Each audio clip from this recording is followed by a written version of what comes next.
Good evening, one and all. We welcome you all to the one-day international seminar on mental health,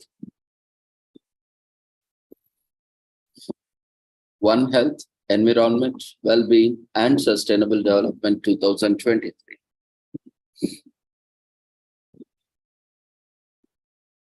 Commemorating AZADI ka AMRIT MAHOTSAV, nation celebrating 76 years of independence, and India's G20 presidency, and United Nations Sustainable Development Goals 2015 to 2030 as part of awareness and campaigns, and World Health Organization 75th anniversary.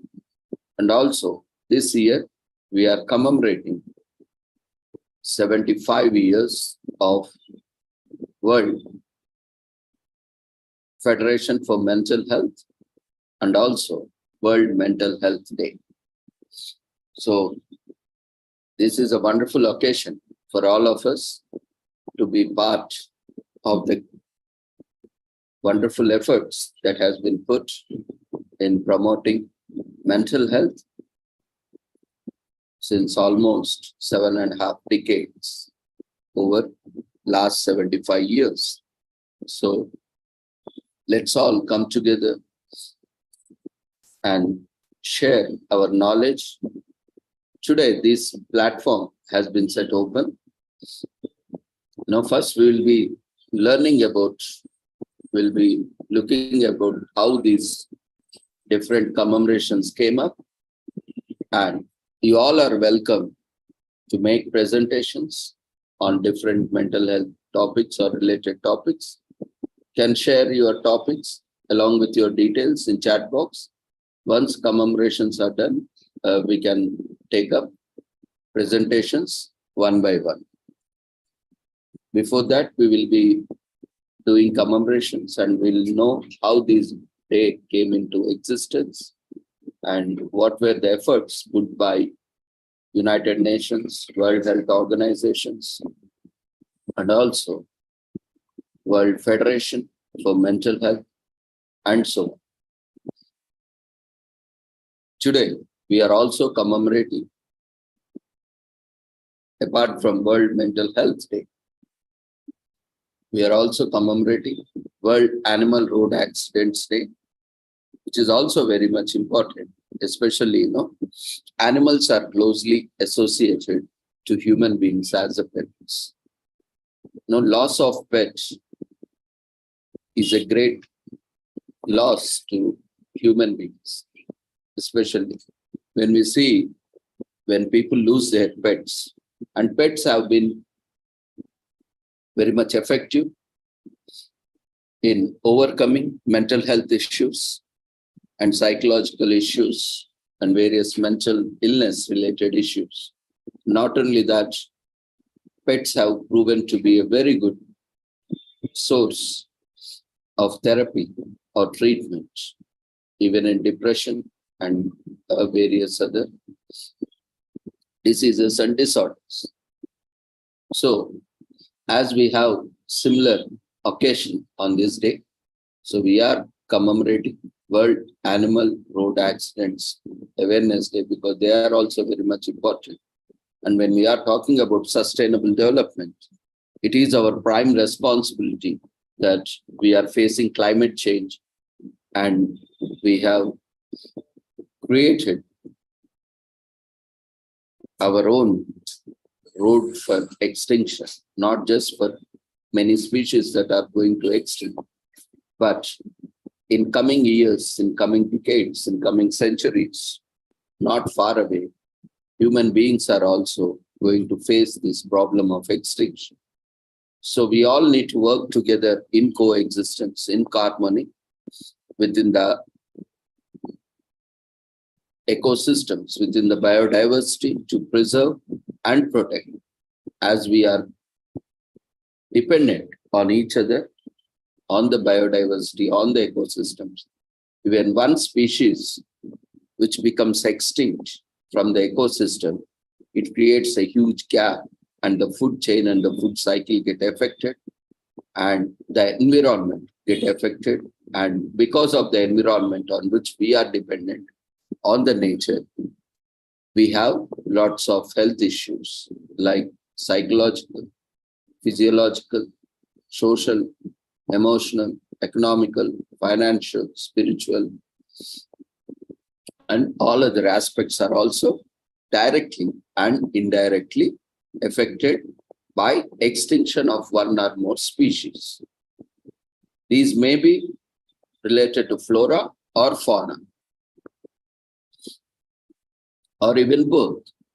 We see many species, especially we recently saw, we celebrated grandly with pomp and glory, with eco-friendly initiatives, natural initiatives, recent Ganesh Navaratri, that is a festival, symbol of unity.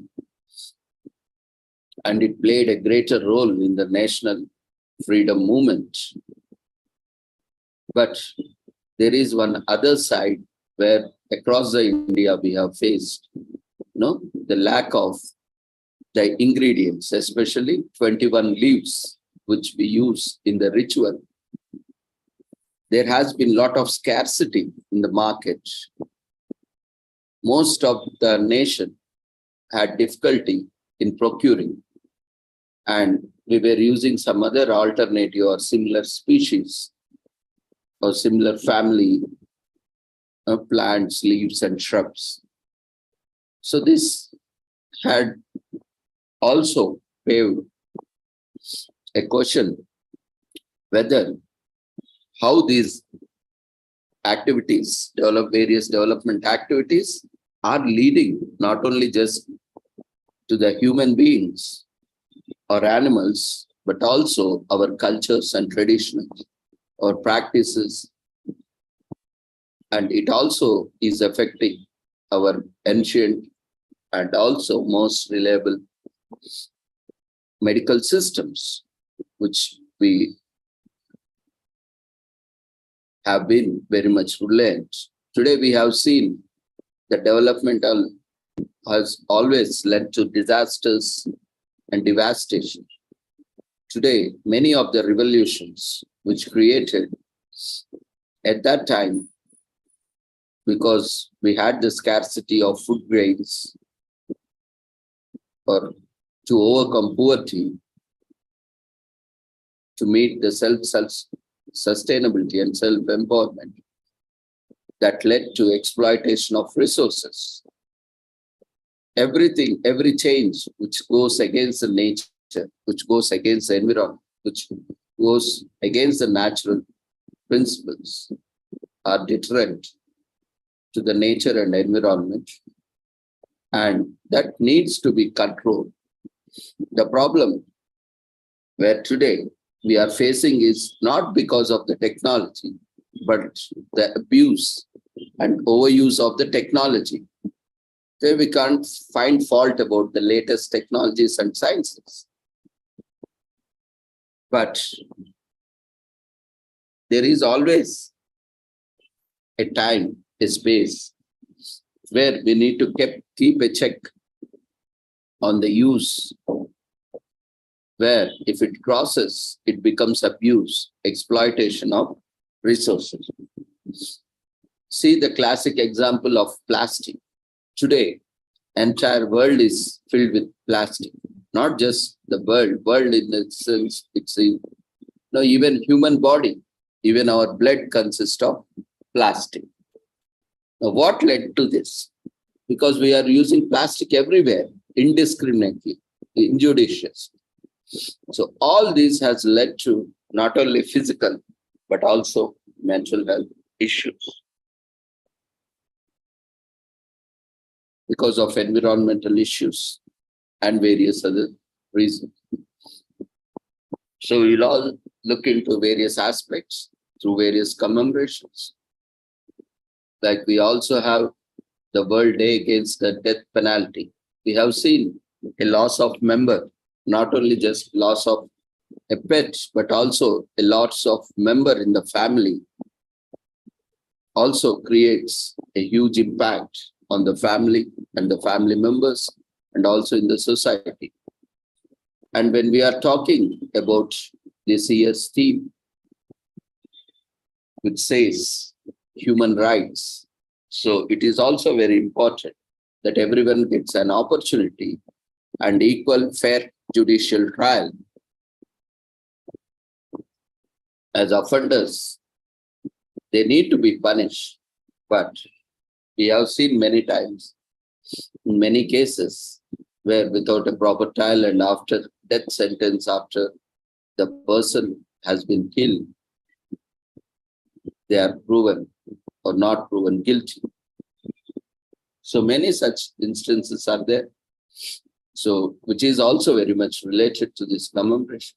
And we have seen a lot of homelessness, which is creating a toll on mental health and physical health. So today we are also commemorating World Homeless Day. And when we talk about inclusion, unless and until everything and anything is included, there is always a discrimination that is happening. So we'll also look at the World Inclusion Day, the commemoration that addresses this inclusion. And today, we need to control the greenhouse gases emissions that are through industrial animal farming. More consumption of meat and meat products is contributing to the greatest part of the climate change. Now we need to be conscious of diet, how the diet, our lifestyle, our food choices are affecting the environment. So shifting to a plant-based diet, we are also commemorating today with the plant diet, World Plant-Based Burger Day. Generally, nowadays, this fast food has been very much prevalent, and because of that, a lot of health issues are coming. But at least today, we have commemoration that at least in the junk food, we can make it a little bit healthy. Even the junk food can be made into a healthy recipe. So we are looking at the World Plant-Based Burger Day and also the most healthy diet. When you are talking about healthy food and diet and sustainability of the planet and food systems and various systems, we need to have a healthy diet. And we know porridge, it is safe and nutritious and healthy diet. So today we are also commemorating World Porridge Day and menu. So today is a wonderful occasion on the 75 years of mental health efforts and celebrations. Mental health is celebrations. And India also is commemorating 76 years of independence, and World Health Organization commemorating 75 years of existence. So a lot of significance for this day today. So that's why the platform is kept open for everyone, anyone who are in their expert of their domains, who can share your presentations after the commemorations. So before we start our sessions, we all invite you once again to the one-day international seminar on mental health, One Health, Environment, Well-being, and Sustainable Development 2023 in collaboration with Sri Holistic Health Foundation India, Sri Research Institute Center for Art, Sciences and Well-being, and all the collaborators, multidisciplinary fraternity of nation and international. So before we start our sessions, let's take the blessings of Almighty.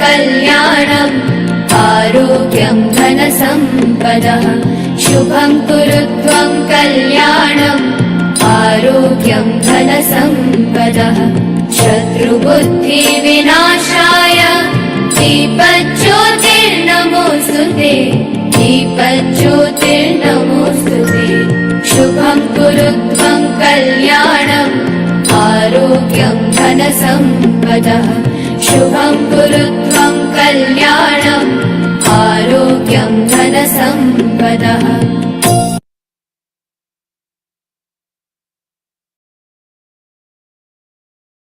So we all welcome you once again to the international seminar.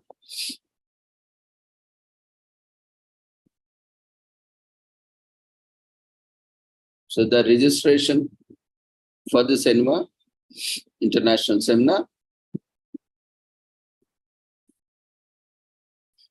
the registration form is has been already circulated in the chat box and is also collected through Zoom platform. The feedback form will be taken within the Zoom platform, which enables you to receive your certificate, which can be downloaded from the website. The website link is also has been shared in the chat box. You don't need to worry. All the links, registration link, and also the certificate links from where you can download your certificates are provided in the chat box. We'll be sharing once again. And you can see once you log on, once you join the meeting, you will see a registration form. You can fill up the registration form and it will be active until the feedback form is shared. So the feedback form will be shared at the end of the last session. So we request everyone to stay online and keep filling the registration form. You can fill the registration form only once in Zoom platform.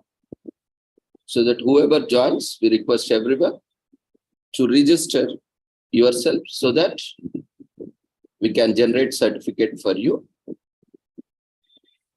for this international seminar. And it is also mandatory to provide feedback at the end of the session. Once we complete all the sessions, we'll be closing the registration form. In a similar way, you will see feedback form where you can provide your feedback for this event. And for the convenience of everyone, to avoid any inconvenience, we are muting everyone and disabling all the videos. So whenever you have any queries, you can share in chat box to the host or co-host. After each session or after each commemoration, if you have any query, you can put in chat box. And when we have this question and answer session, you can share, you can unmute yourself. When we request you to unmute and start your video, you will be able to unmute yourself and start your video and ask your query or share your feedback. You can raise your hand only in Q&A, where you will be unmuted, or you can unmute one by one in a systematic way to avoid any inconvenience to everyone. So the link we are sharing once again. And don't worry, we will be sharing once again at the end of the last session. So no need to worry.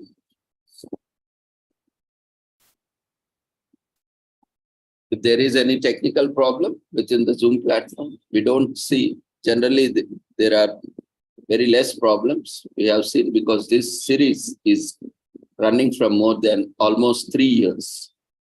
Daily, we are organizing events, and those who are able to follow are able to follow it very well and are able to receive certificates in time. So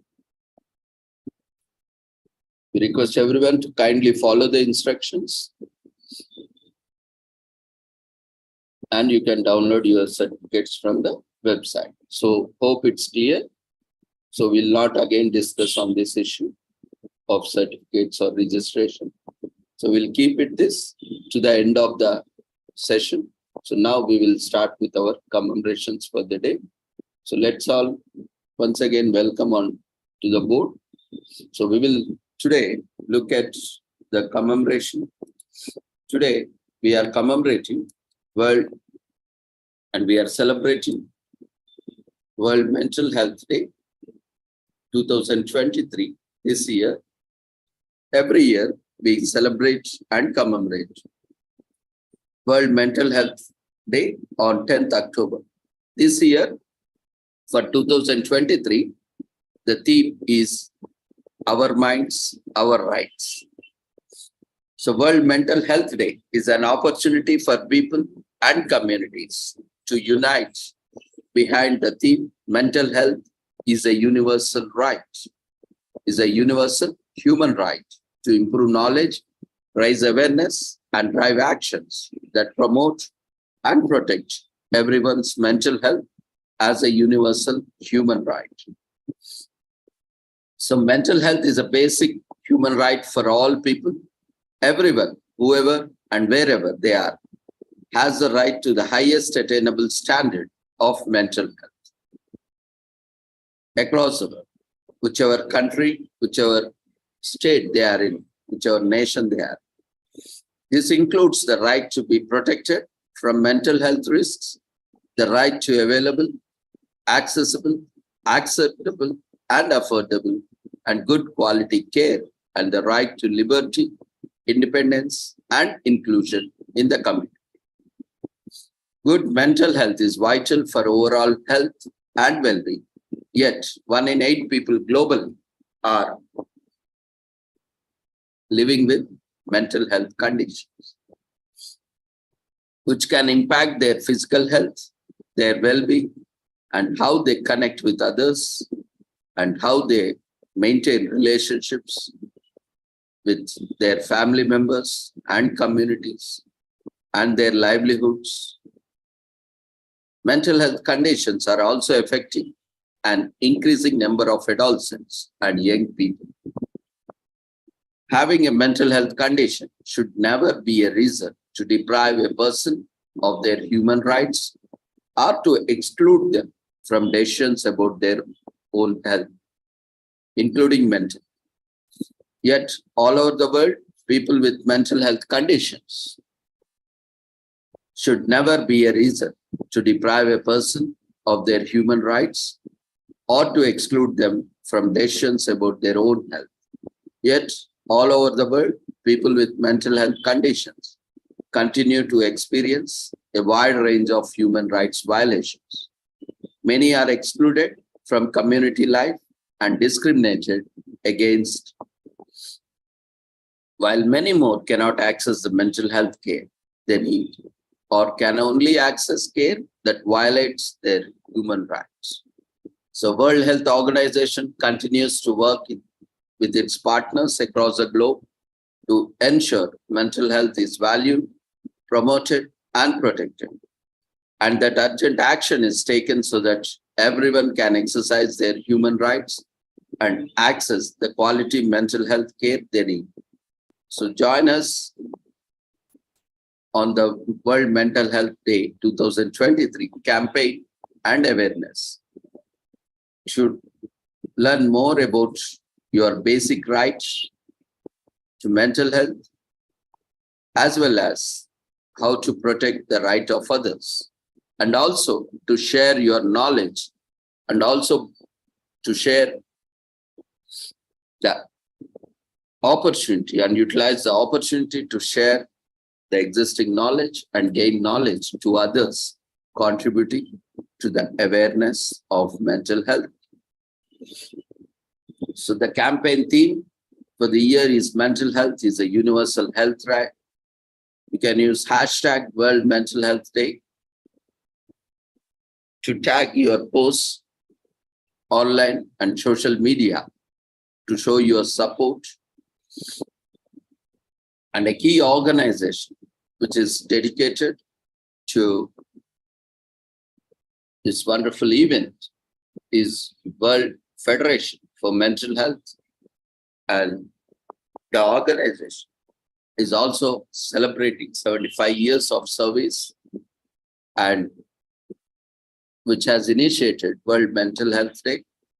We'll also look at the various efforts and initiatives that has been taken as part of promoting World Mental Health Day and promoting health across the world. So good mental health is an integral part of our overall health and well-being. Good mental health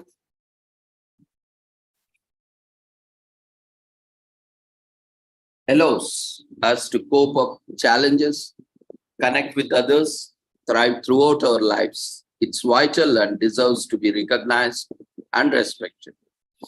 Mental health is a universal right.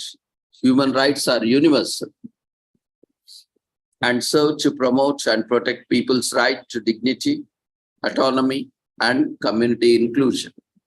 Everyone has the right to access quality mental health.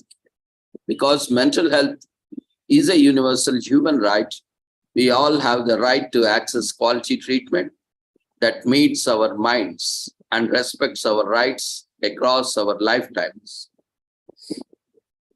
Mental health conditions are a significant threat to the well-being of young people. Mental health conditions affect 1 in 7 adolescents globally, with depression emerging as a leading cause of adolescent illness and disability.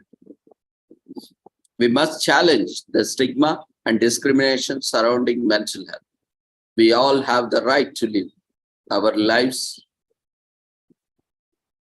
free from stigma and discrimination in places like schools, colleges, universities, and also our workplaces. We all have the right to live independently and to be included in the community. People must have access to good mental health services as well as education, income, generation, housing, opportunities, and social support in order to live independently and to be included in their communities. Good quality mental health services, community mental health services, and supports are crucial for all our futures. Mental health and well-being are fundamental to enjoy a good, meaningful life. It is vital to ensure that everyone can access community mental health services and supports. In particular, access to mental health support and resources in early life can make a real difference to the health and well-being of young people and adults in later life. This should be promoted as a priority in all countries. Recognizing mental health as a universal human right empowers people to stand up for their rights and for those around them. If people are not aware of their human rights, they are not able to advocate for them. By including people with lived experience of mental health condition in decision-making on mental health issues, new policies, laws, and service planning can be positively influenced and guided by their expertise and experiences, because they have gone through that and they have seen in and outs of various mental health conditions and situations. They can contribute a lot in the policy making and also in the service delivery of mental health care facilities and treatment. You might know your mind, but do you know your rights? Every person's mind is wonderful, complex, and different. But our rights are saved by knowing your mental health rights. You can stand up for what's right for you and others. Though we think differently, though we perceive differently, though we behave differently, though everyone has different priorities, but as human beings, we all have certain universal rights. So understanding human rights, which are same for everyone, is essential, along with understanding our own minds.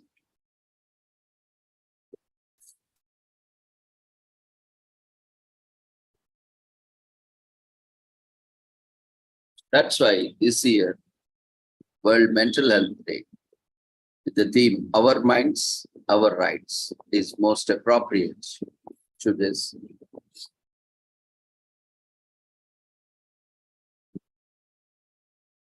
So let's watch a short video, a message from World Health Organization.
One in 8 people live with a mental health condition. Yet, around the world, far too many people cannot access quality mental health care. The barriers to access are many: a lack of available services, poverty, violence, stigma, and discrimination. Some people with mental health conditions, especially from marginalized populations, can also face human rights violations, including coercion, abuse, or neglect in care. On World Mental Health Day, WHO calls for mental health to be respected as a human right. We call on all countries to invest in mental health, particularly in community-based services, because there is no health without mental health.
Two people crawl into two different mental health services.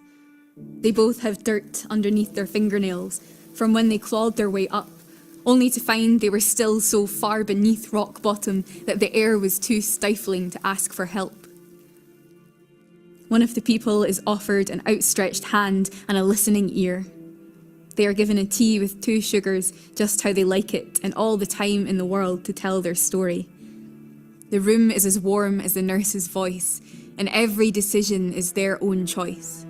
The other person is given an unmarked pill bottle and a door that they don't have the key for, a meal they don't like, and a clock counting down to hopelessness. What happens to a person when they are treated as less than human? When they are treated like a tranquilized problem that needs to stay docile and become more prisoner than participant? In services where there are maroon-soaked nail marks in filth-ridden rooms, where restraint bruises are burned into shaking wrists, where people become a watered-down version of themselves. In cities, both flourishing and struggling, mental health services are turning away from respect and refusing to look human rights in the eye. Abuse, both screaming and silent, can be found in all corners of the world. How many times can a person be told they don't matter before they start believing it? This is not a problem tucked away in a shadowy part of the world. It's not a monster under someone else's bed. This is a problem within arm's reach, and we already have the instruction manual of how to put humanity into healthcare. There are too few services around the world where people are the heart of policy. These places are few and far between, but they are a shining beacon of hope to those who ask for help. Where professionals ask instead of tell. Where professionals treat the person and not just the symptoms. There are services which have been built by the people who once needed them. And clearly marked maps showing you how to step back into the community, allowing the people who asked for help to shape the path back into society. People remember when they are told that they are more than an illness. They will remember the power of their own name, and their problems will still be part of them, but not the part that wins. When respect and dignity are at the heart of healthcare, there are no shadowy corners or filth-encrusted beds, no bloody sheets and echoes of confused cries, no workers turning a blind eye. Nobody gets left behind in the dark as corners are cut. When consent is the only non-negotiable thing, we can build a system that heals more than it hurts. The power to save lives has been placed in our palms. You can reach into the tear-stained earth and pull life from the soil. You can be the difference between a life and a body.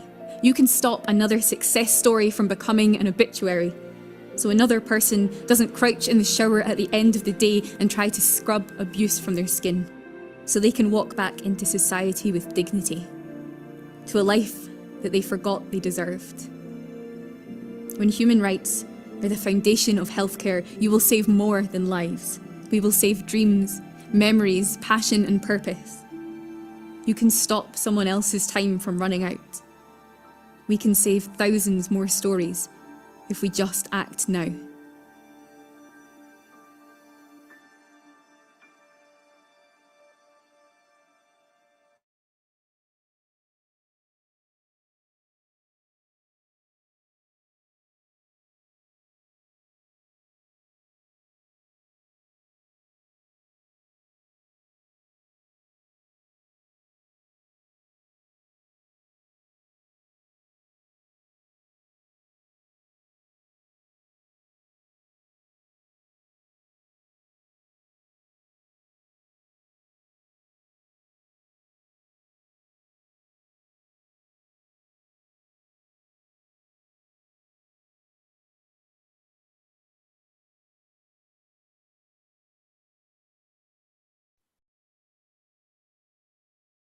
Ahead of World Mental Health Day, the World Health Organization and the Office of the High Commissioner on Human Rights, OHCHR,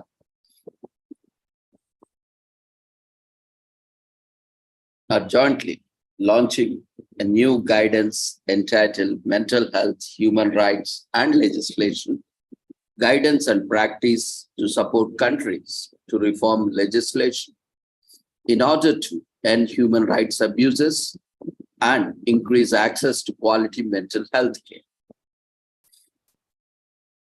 Human rights abuses and coercive practices in mental health care, supported by existing legislation,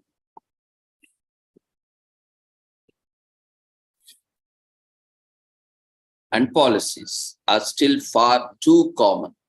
Involuntary hospitalization and treatment, unsanitary living conditions, and physical, psychological, and emotional abuse characterize many mental health services across the world.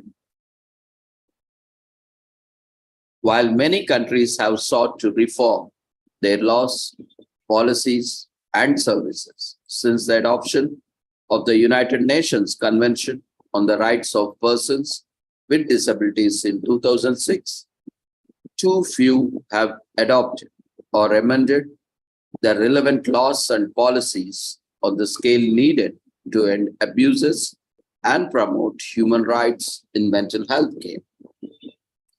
Mental health is an integral and essential component of the right to health. This new guidance will support countries to make changes needed to provide quality mental health care that assists a person recovering and respects their dignity, empowering people with mental health conditions and psychosocial disabilities to lead full and healthy lives in their communities. Our ambition must be to transform mental health services, not just in their reach, but in their underlying values, so that they are truly responsive to the needs and dignity of the individual. This publication, which has been launched, offers guidance on how a rights-based approach can support the transformation needed in mental health systems. As quoted by Volker Turk, UN High Commissioner for Human Rights. Promoting more effective community-based mental health care, the majority of reported government expenditure on mental health care is allocated to psychiatric hospitals, 43% in high-income countries. However, evidence shows that community-based care services are more accessible, cost-effective, and effective in contrast to institutional models of mental health care. The guidance sets out what needs to be done to accelerate deinstitutionalization and embed a rights-based community approach to mental health care. This includes adopting legislation to gradually replace psychiatric institutions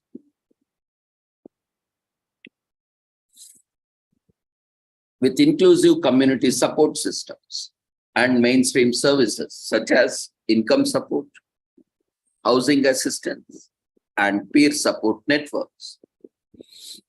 Ending coercive practices in mental health such as involuntary detention, forced treatment, seclusion, and restraints is essential in order to respect the right to make decisions about one's own health care and treatment choices.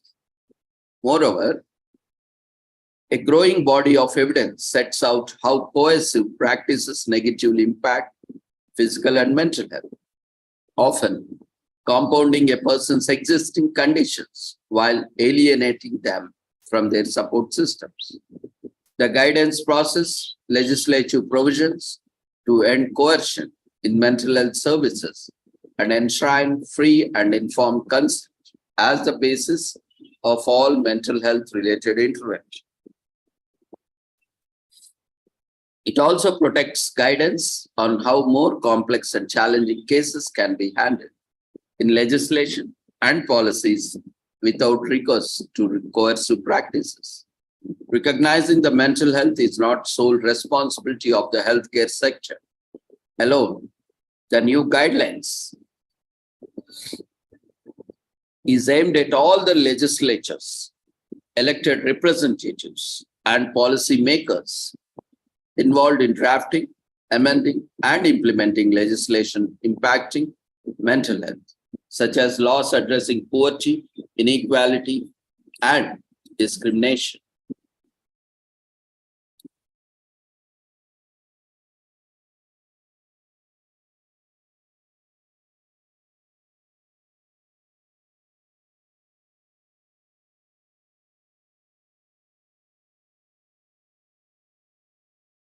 The new guidance also provides a checklist to be used by countries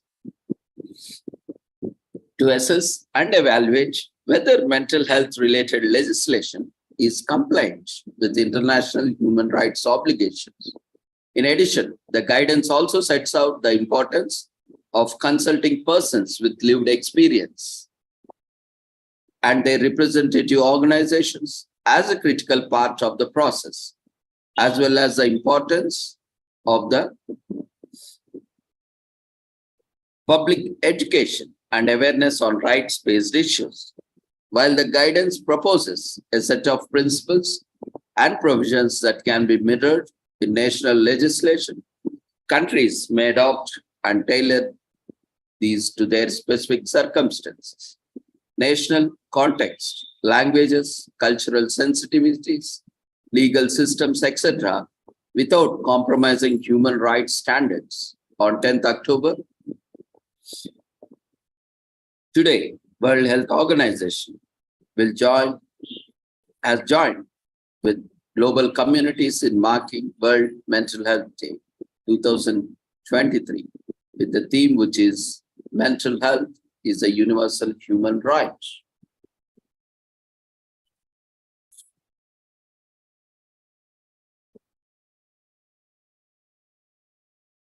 On the occasion of World Suicide Prevention Day, recently, in the past month, the same date of 10th September has been commemorated as Suicide Prevention Day across the world.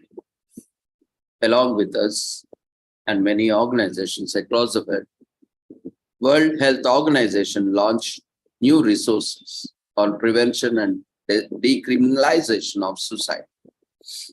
And thanks to the recent policies that India also decriminalized suicide, and suicide is no longer a crime, committing suicide. So today,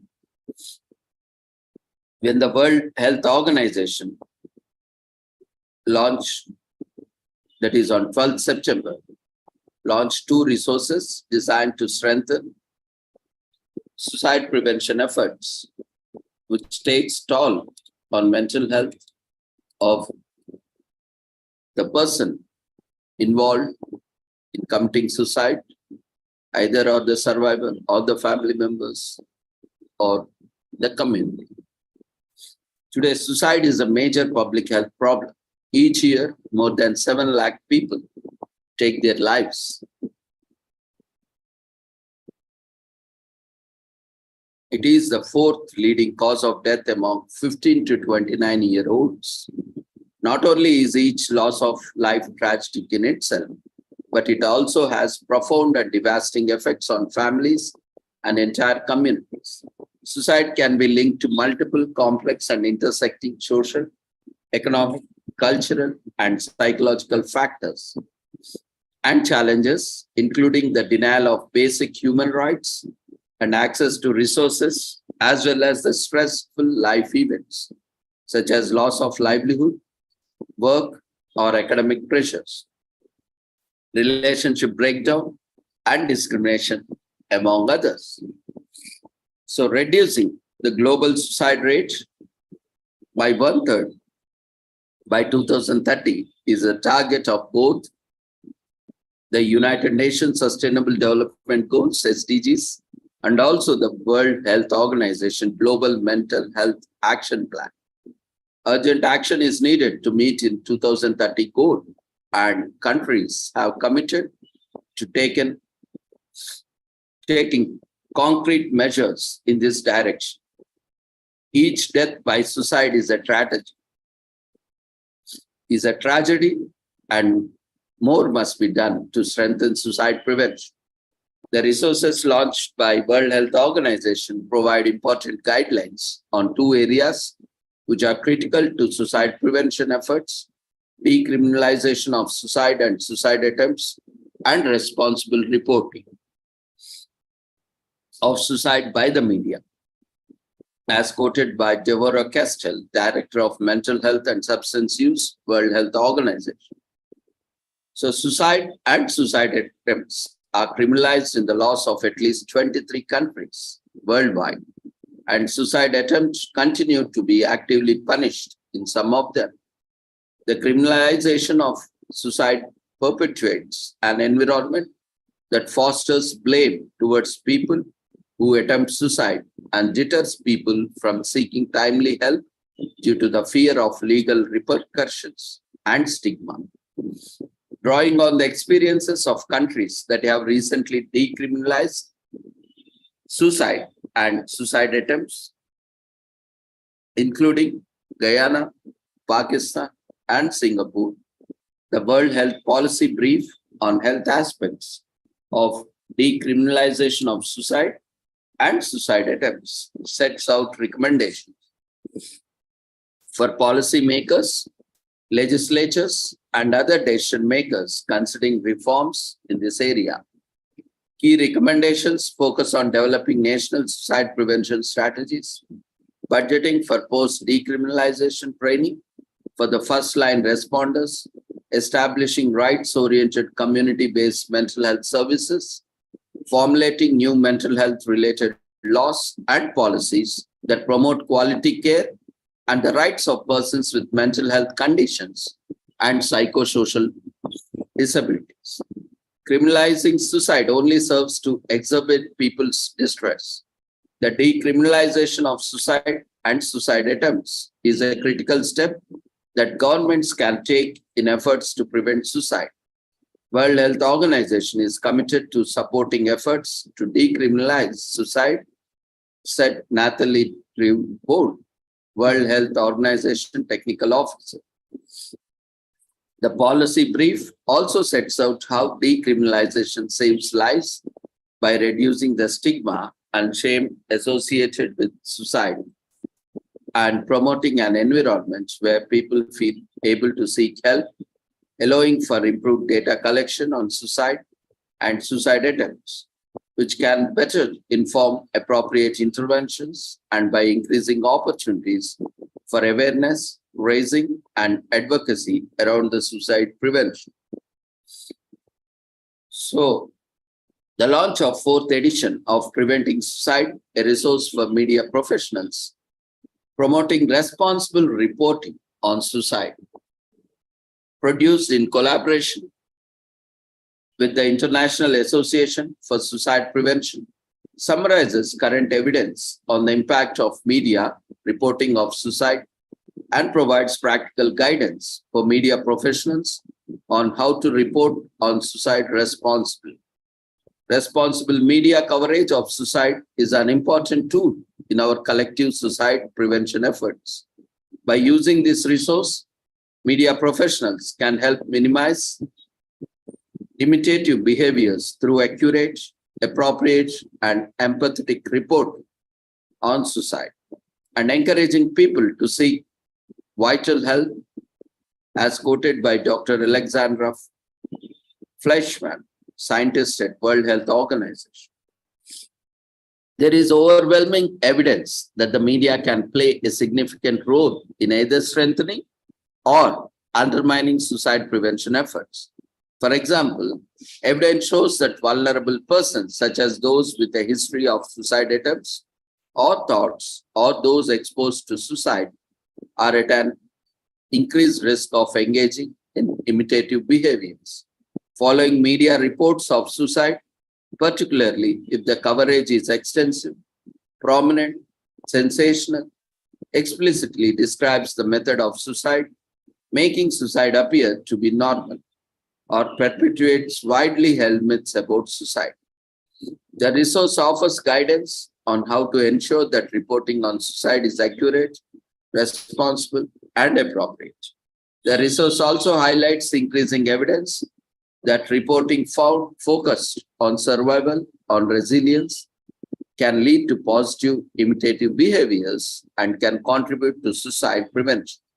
It also sets out guidance on how to report on stories on recovery and mental health and emotional well-being.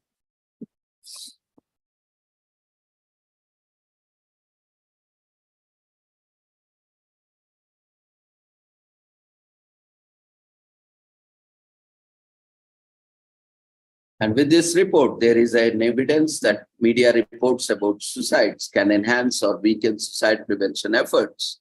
And widely disseminated stories of death by suicide are often followed by more suicides in the population.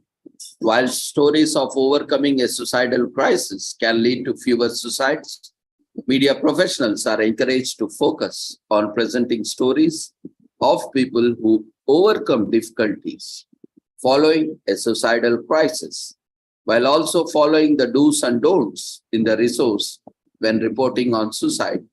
It's a great resource for the media professionals. Previous versions have been also updated in this resource, in particular in the areas of proactive reporting on stories of survival and suicide prevention, positive impacts of reporting on suicide prevention, focusing on hope and recovery, and specific considerations for the online, digital, and social media. The primary audience for this resource comprises professionals working directly in the media, such as journalists, news directors, editors, copy editors, photographers, and videographers, as well as the journalism schools. More broadly, it is addressed to all other stakeholders who communicate and message or speak publicly about suicide and suicide prevention.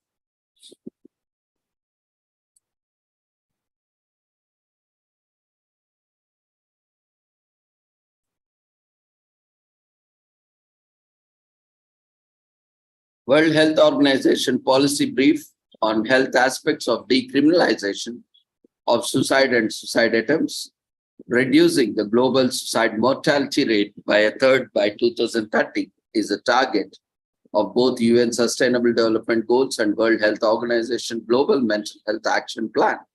However, an impediment to the meeting this goal is the fact that suicide and suicide attempts remain illegal in at least 23 countries worldwide. So decriminalization of suicide and suicide attempts presents one critical step government can take in their efforts to prevent suicide. So the World Health Policy Brief on the health aspects of decriminalization of suicide and suicide attempts cites data and research to make a case for decriminalizing suicide globally. It also includes case examples from countries that have recently decriminalized suicide and suicide attempts, like recent ones, Guyana and Pakistan and Singapore, providing important insights to policymakers, legislatures, parliamentarians, and other decision makers.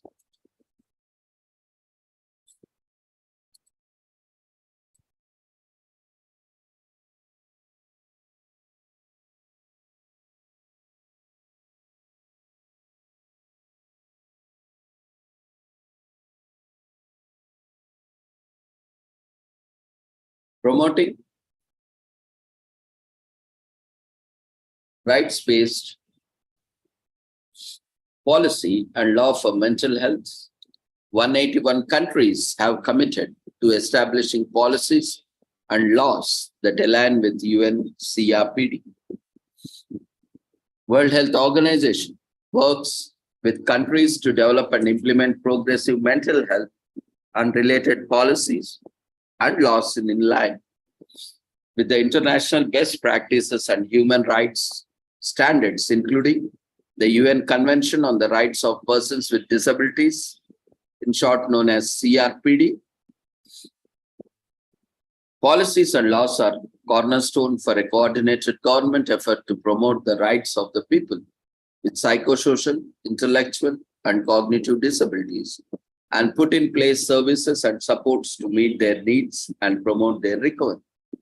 To date, few countries have established policy and legislative frameworks to meet the far-reaching changes required by international human rights framework. In many cases, existing policies and laws perpetuate institutional-based care, isolation, and coercive, and sometimes even harmful treatment practices. However, since the adoption of CRPD in 2006, an increasing number of countries are seeking to reform their laws and policies in order to promote the right to community inclusion, dignity, autonomy, empowerment, and recovery for all people with psychosocial, intellectual, and cognitive disabilities.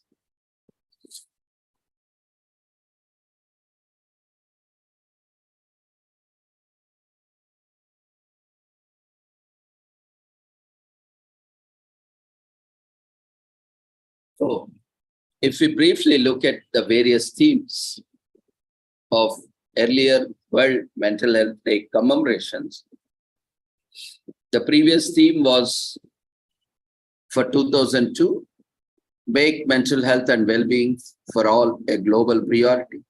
For 2021, mental health care for all, let's make it a reality. And for 2020, move for mental health, let's invest. For 2019, focus on suicide prevention. For 2018, the theme was young people and mental health in a changing world. For 2017, mental health in the workplace. 2016, psychological first aid. 2015, the theme was dignity in mental health. 2014, living a healthy life with schizophrenia. And for the theme for 2013 World Mental Health Day is mental health and older adults, and so on. Each year, the theme focuses on an issue which is pertinent and more prevalent.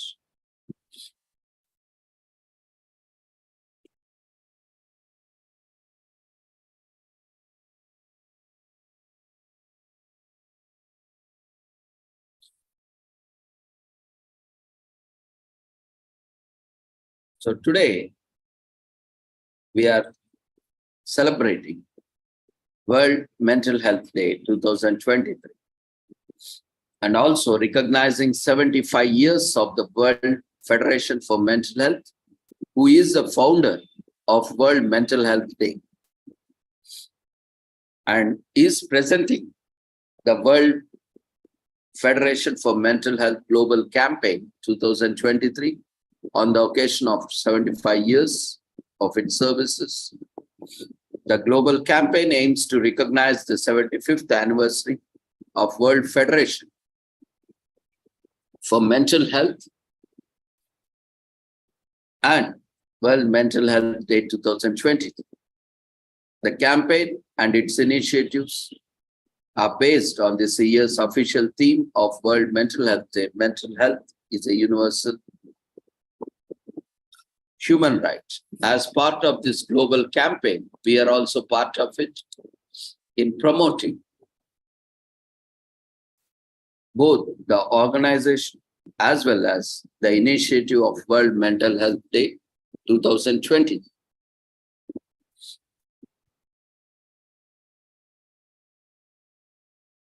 As on October 2023,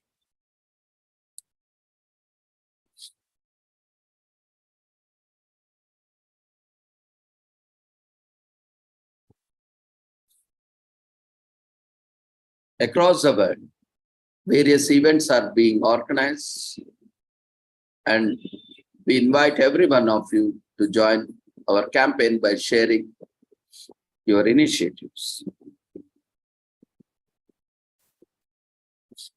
and engage with the campaign. And the World Federation for Mental Health Global Campaign 2023 aims to promote grassroots level participation. We endeavor to fulfill this objective throughout our initiatives which aim to help individuals across the world engage with the official theme of the campaign, Mental Health, a Universal Human Right. Embrace the power of expression through our right to express and express through art initiatives, which attempt to illuminate the plethora of narratives and experiences.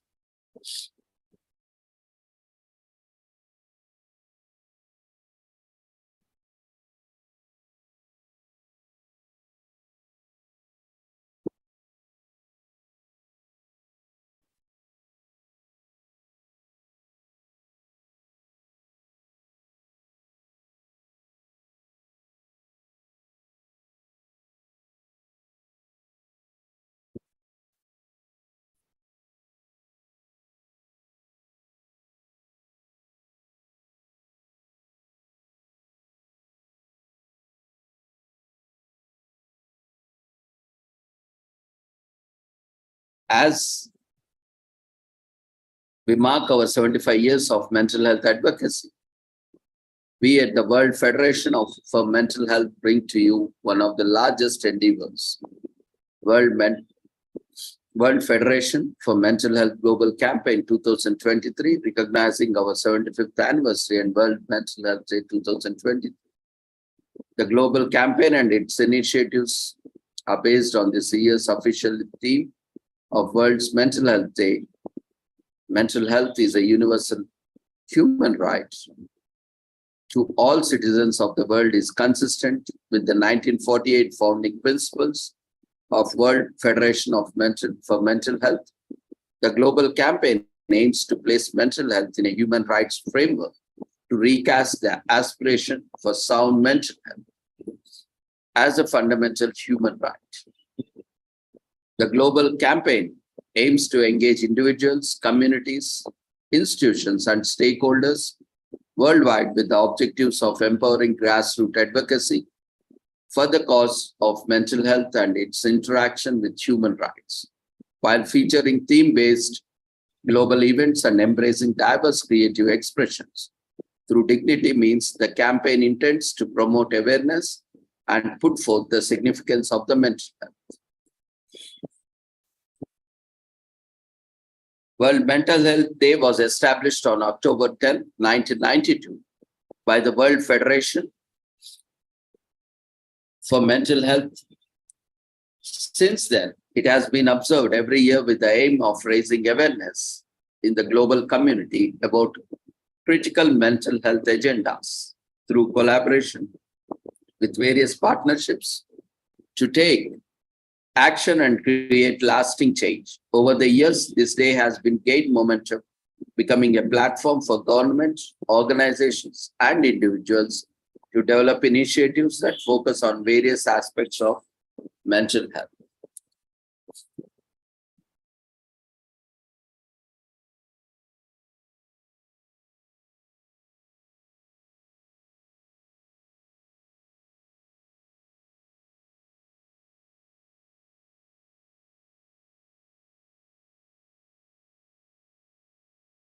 Celebrating 75 years of mental health advocacy, the World Federation for Mental Health, which is an international membership organization founded in 1948 to advance the prevention of mental and emotional disorders, provide proper treatment and care to those in need, and promote mental well-being among the individuals and nations.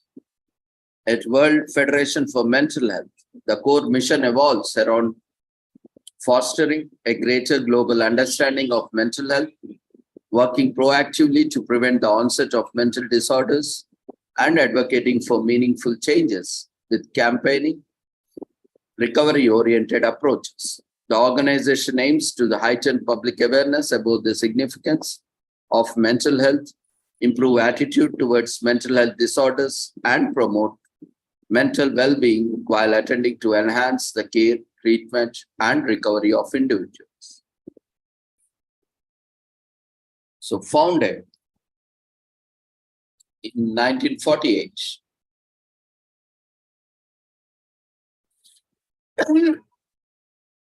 The World Federation for Mental Health began with members not of individuals of countries, but of societies from 46 countries.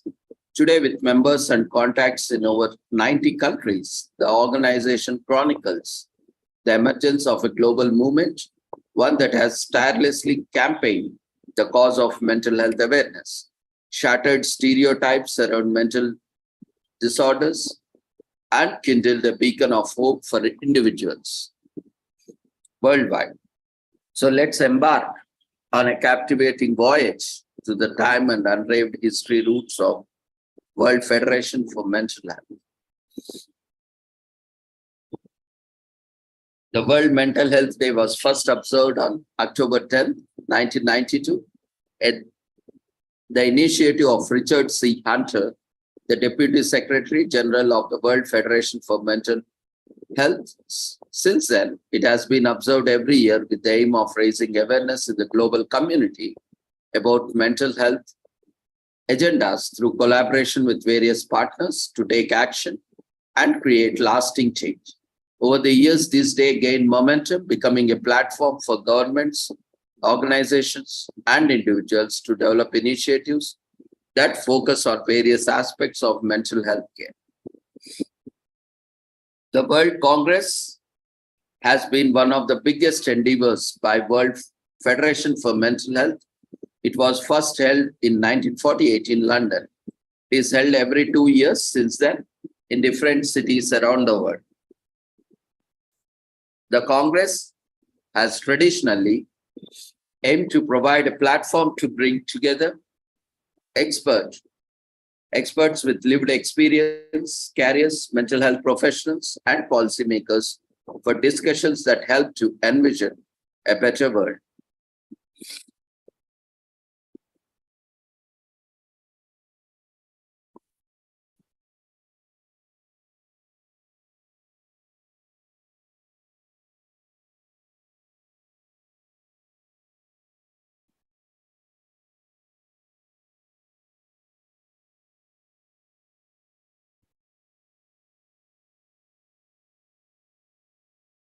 The recent Congress was World Mental Health Congress in London, 2022.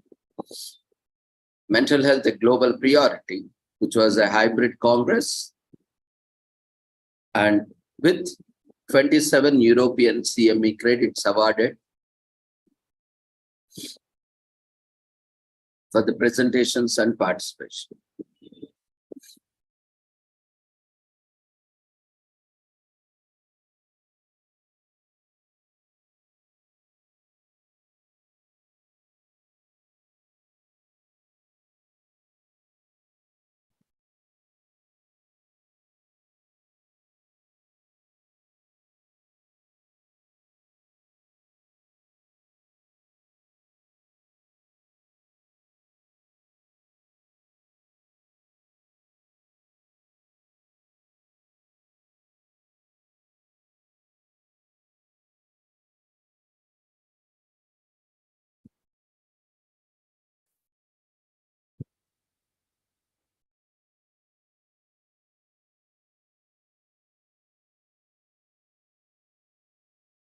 So today, on 10th October 2023, we are celebrating World Mental Health Day with the theme Mental Health is a Universal Human Right, chosen by a global vote open to the public, including World Federation for Mental Health, members, stakeholders, and supporters. So this year's World Mental Health Day celebration coincides with the 75th anniversary of the foundation of World Federation for Mental Health in 1948. At its foundation, a range of recommendations were made, including that specialized agencies of the United Nations should do everything possible to coordinate their activities in the interest of developing adequate mental health programs within each member nation, and that World Health Organization give adequate attention to mental health principles in their health programs, drawing on international professional organization for cooperation. 1948 was an important year for human rights because the Universal Declaration of Human Rights, UDHR, was adopted on 10th December 1948 by the United Nations General Assembly with Article 1 thereof stating all human beings are born free and equal in dignity and rights. They are endowed with reason and conscience and should act towards one another in a spirit of brotherhood. Although the UDHR did not specifically mention mental health, and neither it was a treaty by 1966, the International Convention on Economic, Social and Cultural Rights, in short known as ICESR, was adopted. Article 12 whereof stated, the state parties to the present convention recognize the right of everyone to the enjoyment of the highest attainable standard of physical and mental health. The United Nations Convention on Rights of Persons with Disabilities, in short known as UNCRPD, was adopted in 2007 with the vision to promote, protect, and ensure that the full and equal enjoyment of all human rights and fundamental freedoms by all persons with disabilities, and to promote respect for their inherent dignity, and included people with long-term physical, mental, intellectual, or sensory impairments.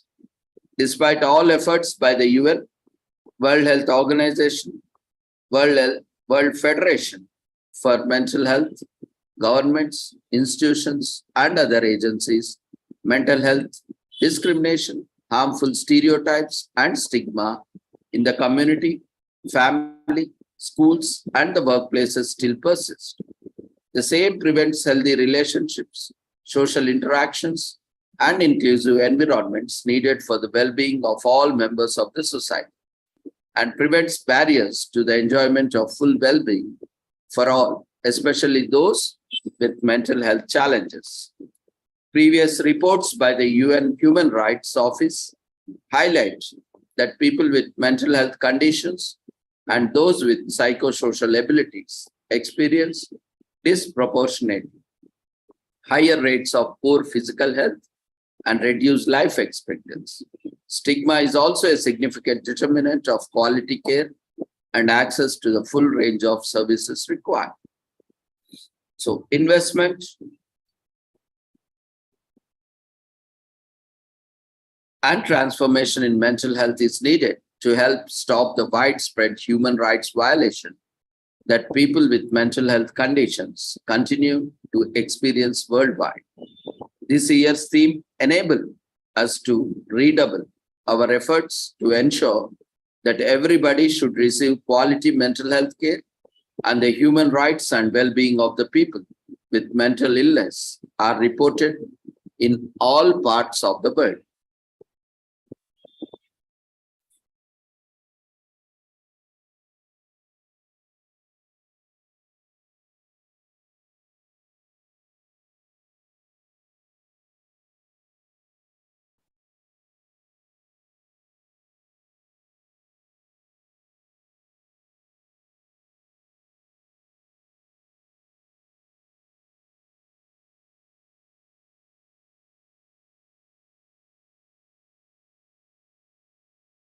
So this year themes, as mentioned,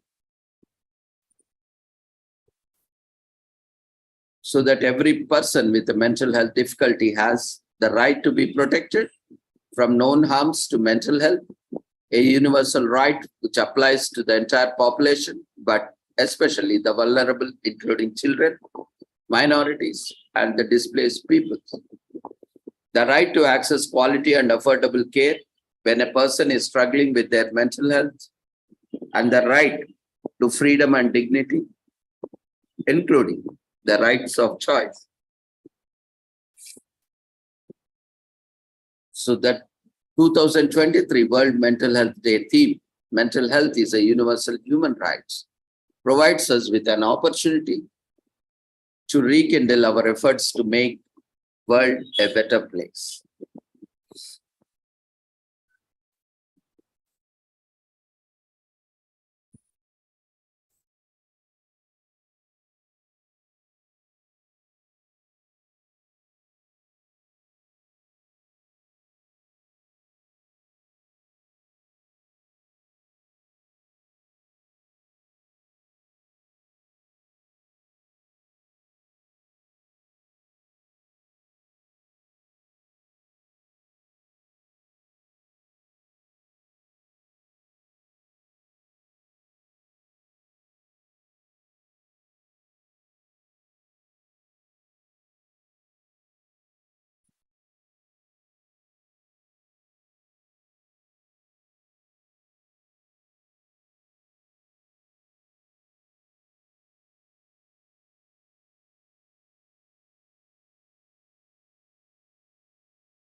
We'll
be resuming in a minute.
Yeah, welcome back.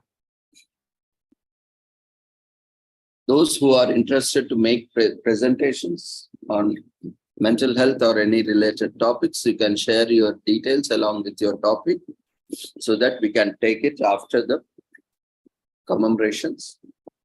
So today we are also commemorating and celebrating World Animal Road Accidents Awareness Day, which is also commemorated on October 10th every year. And it is a fantastic opportunity to help raise awareness of the problem of animals getting hurt on the road and sometimes abandoned without any assistance or much care.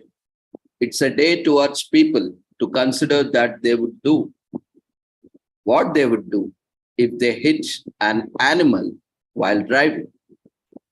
It is hoped that through education and action, fewer animals will suffer, and the more animal owners will be spared the anguish that traffic accidents entail with the loss of their beloved pet or their beloved family member, where pet is considered as a family member. So driving with extra care and attention will save many lives, but accidents will happen even to the most animal-loving drivers, in spite of being cautious. But still, we have to be very conscious and take all measures to avoid any such accidents. No animal deserves to be dumped on the side of the road after an accident. Every day, from a statistics from a country, developed country, 630 cats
No animal deserves to be dumped on the roadside or on the side of the road after an accident. Every day, from a statistics from the developed country, around 630 cats are killed in accidents. Only 25 of these incidents will be deadly, leaving 75% with the possibility of survival. But only if the animal receives assistance. Many people attempt to educate the public on what to do if they hit an animal on the road. Fortunately, the Cats Matter organization, which is working and has created this day, has made raising awareness of the issue easier. Cats Matter, which is committed to this worthwhile cause in the driving force behind Animal Road Accidents Awareness Day, and many other organizations across the world, animal care and animal activists and animal lovers and organizations working for animal welfare and animal rights are celebrating today, this day, which is also very much linked to our mental health, as pets or animals have been very close to our hearts and our lifestyle, and also part of our family. So annual road fatalities are expected to kill 1 lakh foxes. Even these are not just the domestic animals, but even wild animals are killed in accidents. More than 1 lakh foxes were killed, 50,000 badgers were killed, 50,000 deers were killed in a year, 30 million birds and hedgehogs, which formerly headed the fatality list, with 29% of them killed by automobiles and are now critically endangered. These are all killed by vehicles, automobiles, and because of these accidents, they have become critically endangered, in the verge of extinction. This is because of lack of planning, where we construct roads, highways within the forest or within the zones of wildlife animals, and the pathways of these animals take without a proper consideration, which is causing these many accidents. And lack of awareness and conscious of what to do after an animal is hit is also killing many animals. And also lack of conscious that is an animal prone area, and any animal can come in contact because we are entering their habitats, and we should be very careful, especially driving slow without honks and other sounds which can invite or irritate them, which can disturb their habitats. And always use lights, proper lighting, and wherever there are passages, we need to ensure that we are slowing down. And whenever we sight at the sight of animal, we have to slow down and give way for them, so that we can avoid accidents. Authorities estimate the accurate death rate to be about 70 million animals based on a statistical study of those that may have gone undetected. So reported, these are only reported. And we know unreported are many times more than reported. That can go tens or hundreds of times more than reported and undetected. Highways in England claims that 2,143 dead animals were discovered on about 4,300 miles of roadway. That is less than 1% of the UK's entire roadwork.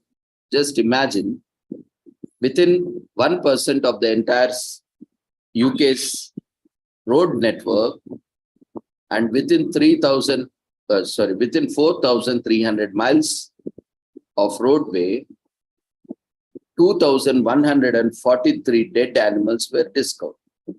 Imagine, across the world, across the road network, how many animals are being killed in the accidents on roads across the world. Imagine.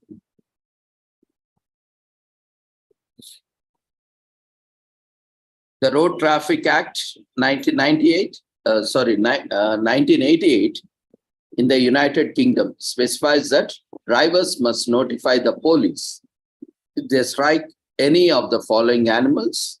This is with the context of UK. Dogs, horses, cattle, cows, pigs, goats, sheep, donkeys, or mules.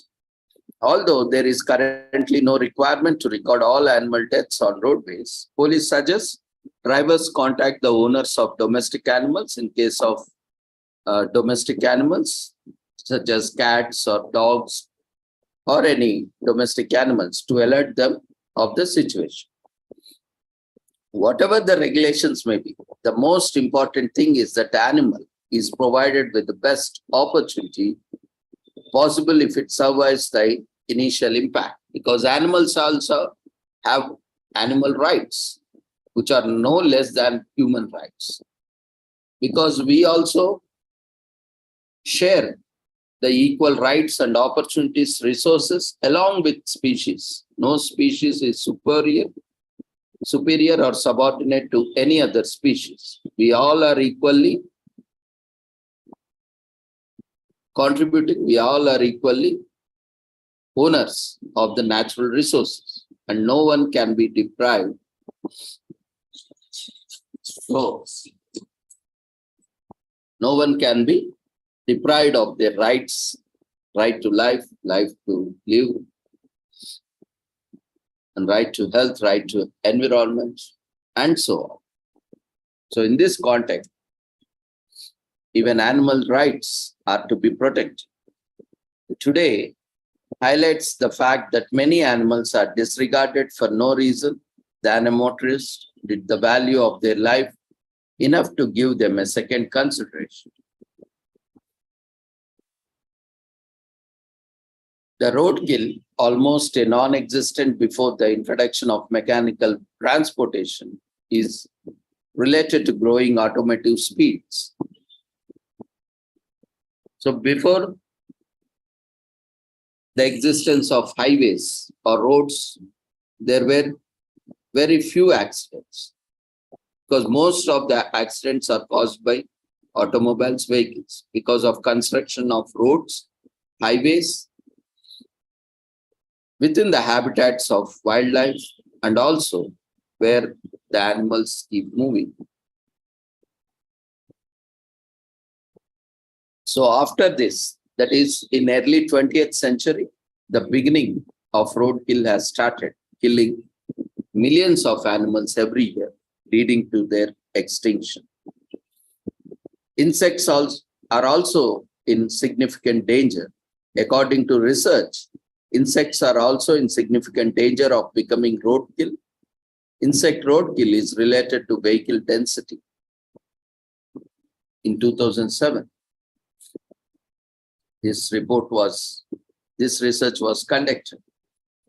And in 2009, roadkill observation systems in the United States, statewide roadkill monitoring systems are put in place with hundreds of observers reporting roadkill on a website. This is one of the wonderful initiatives. And later in 2020, the first World Animal Accident Awareness Day was launched and celebrated and commemorated by the organization Cats Matter launches World Animal Road Accident Awareness Day, which takes place on October 10th for the first time. Since then, every year, this day is commemorated and celebrated. Now, if we look at the statistics, which is the most animal which is being affected by road accidents, are the deers, which are widely affected and prominently affected by the accidents, as there are around 260,000 collisions each year, and more than 150 people are also killed in these crashes. Not only animals, 260,000 animals were killed, but 150 people are also killed because of overspeed, because of not observing animals and hitting the animals. So it's not only a loss of life of animal, but also sometimes the loss of humans. And we can see a lot of insects, birds, and animals on the roads like squirrels, birds, cats, dogs, rabbits, raccoons, skunks, turtles, coyotes, which are commonly observed animals on highways, and in restricted protected areas, we might see a bigger wildlife animals as well. Now, how to avoid these accidents? Keep an eye on your surroundings. If you are traveling in rural countryside, in wildlife habitats, in protected zones, in forest areas, or thickly forest regions, or near water bodies such as ponds, lakes, or rivers, take additional precautions and use your horn to scare animals if you have sighted an animal or a group of animals.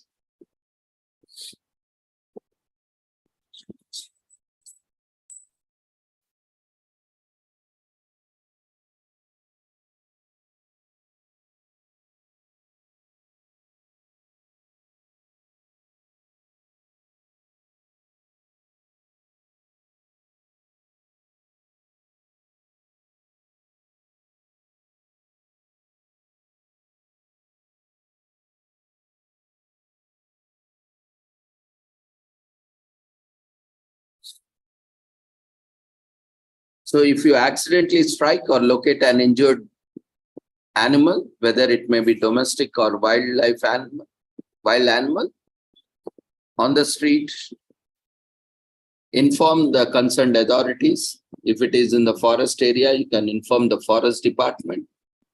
Or if it is in the urban or rural area, you can inform to the nearest animal welfare NGO or the SPCA, or to the police or legal enforcement authorities, so that they can inform, or any veterinarian, or you can, if possible, if it is feasible for you, you can take that animal to the nearest veterinary center or veterinarian, and you will not be penalized. Don't worry. We have good Samaritan program, even not just for human beings, but also for animals. So as long as you report, and if you it is always matter of caution because of untoward incidents that happen, you can take a record, photographic or videographic record before getting to action. So that will help you in case if you have to prove that animal had met with an accident even before you reach that place. That will help you, So with such cautions, we can always be ahead in showing our humanity, love, compassion to fellow beings, including flora and fauna. So if you accidentally strike or locate an injured domestic or wild animal, please take it to the nearest veterinarian or inform the concerned authorities or animal welfare activists or organizations or rescue teams, which can come immediately for rescue and help the animal and save animal life.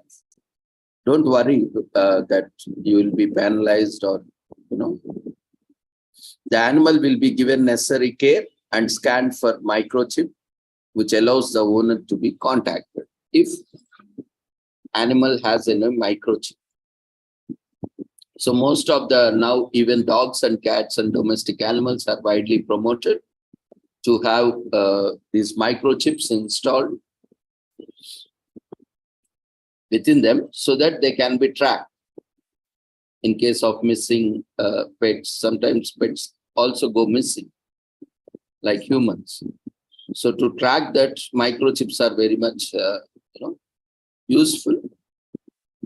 So nowadays, even many urban and rural corporations are also making it mandatory. So if it is a domestic animal, then most probably you will find a microchip installed. So that microchip can be scanned and the concerned authority can be contacted. Otherwise, if it is a wild animal, even forest animals like wild animals, especially endangered or critically endangered animals like tigers and others are also being tagged with microchips. So to track them and to protect them. So even in that case also, forest authorities can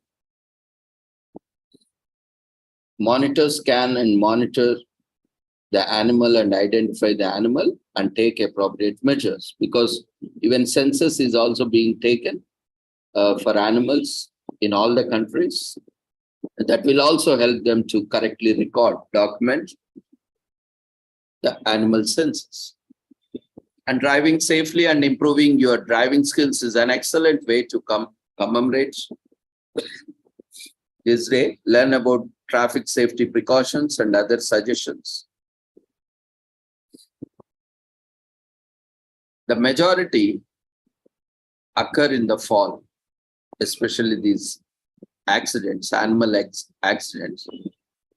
As you know, generally this season, because why we are commemorating especially this rainy season and winter seasons are generally hunting seasons and mating seasons. Hunting seasons for humans, which is also not good, as already many species are going extinct, and it's no longer a hobby or a passion. It's a crime in many countries. And this is also mating season for animals, you know, where they procreate themselves so that they can flourish and contribute to the ecosystems. And deers are most active at this time. Thus, they tend to wander outside their typical range because these are very fast moving. So they can be hit in a fraction of a second by coming onto the roads and where vehicles are speeding. So it may not be always possible to put a sudden brake. That's why whenever there is an animal designated area, always try to maintain speed. And keep in mind that animals also wander on the road before or after the sun rises, making all these high-risk times for animal vehicle collisions. So sunset and midnight are the peak hours. Sunrise, sunsets, and midnights are the peak hours. So always, whenever you are traveling or riding your vehicles, make sure, or driving your vehicles, make sure these are the peak hours for animals and animal vehicle collision. So be more cautious in these times.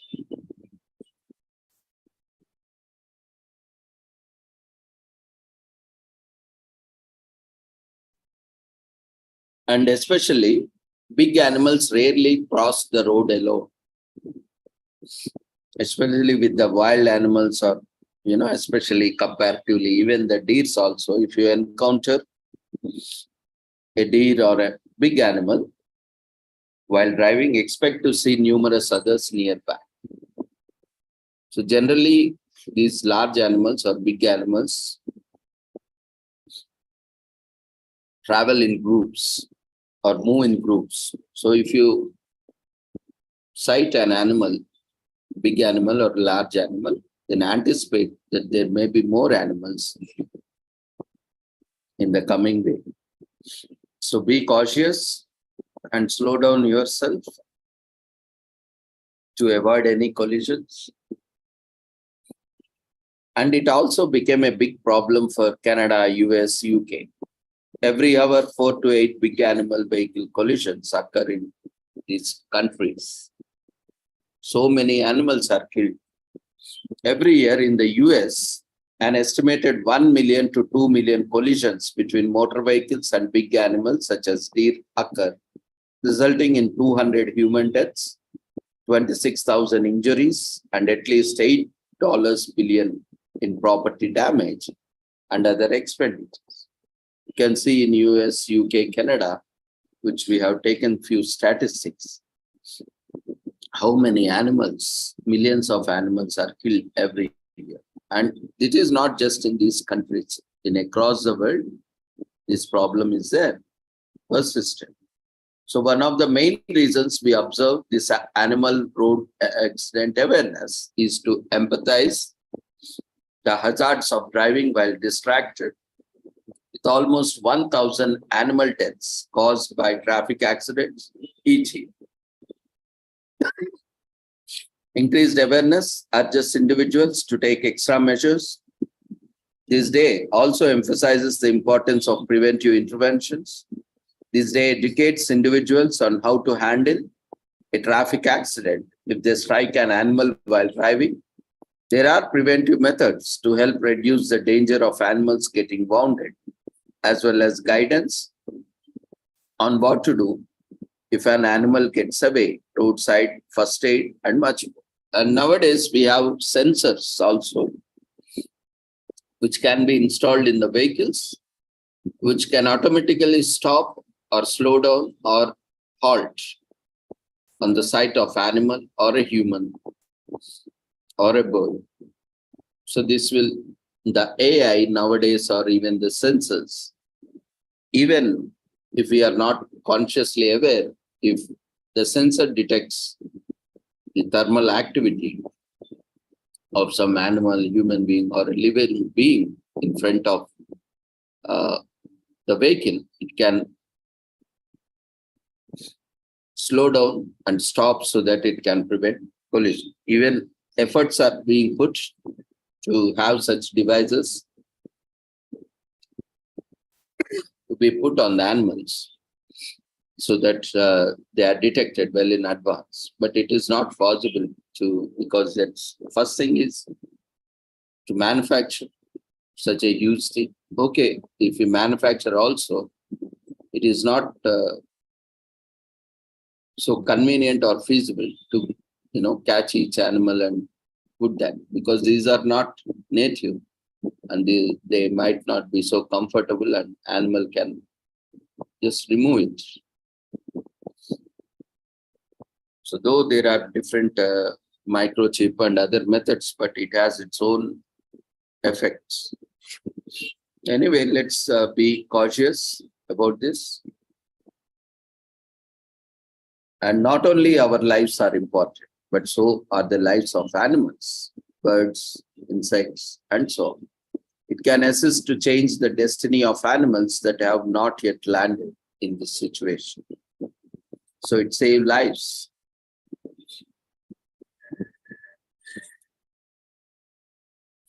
Today is also commemorated as World Day Against the Death Penalty, which is observed annually on October 10th and is set to,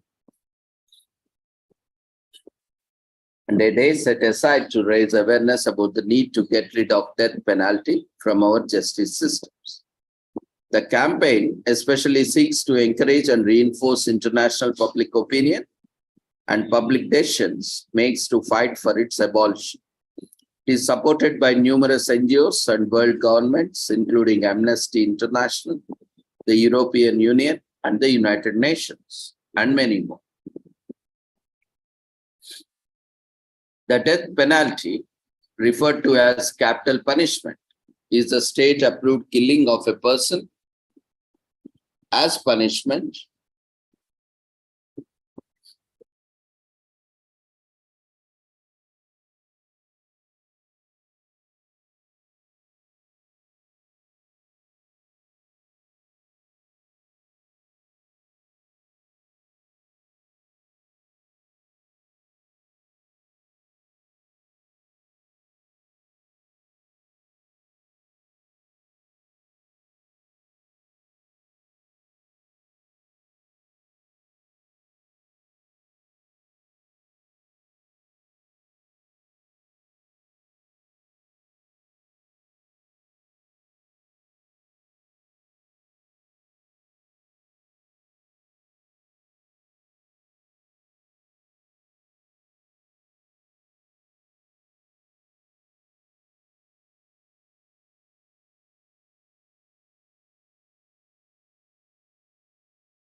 So today we are also commemorating this World Day Against Death Penalty, which is referred as a capital punishment in the state-approved killing of a person as punishment for crime committed by that individual. The execution of criminals and dissidents has been used by nearly all societies since the beginning of civilizations on Earth. Over the years, human civilizations have made attempts at abolishing the death penalty, but found societies returning to it after a few years. Examples like Japan in 724 AD, during which the ban of Emperor Shogun only lasted a few years. In 747 AD, in China, it was banned by Emperor Xuanzong of Tang and replaced with exile or scourging. This only lasted for 12 years.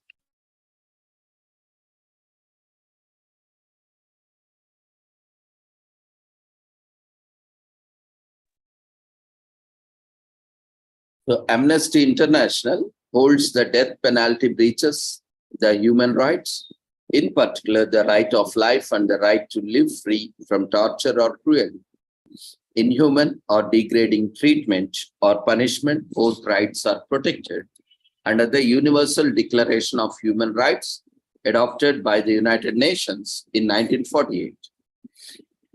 So when Amnesty International started its work in 1977, only 16 countries had abolished the death penalty. Today, the number has risen to 108, more than half the world's countries. Each year, a theme is chosen. Their areas of focus have included access to lawyer, child death sentencing,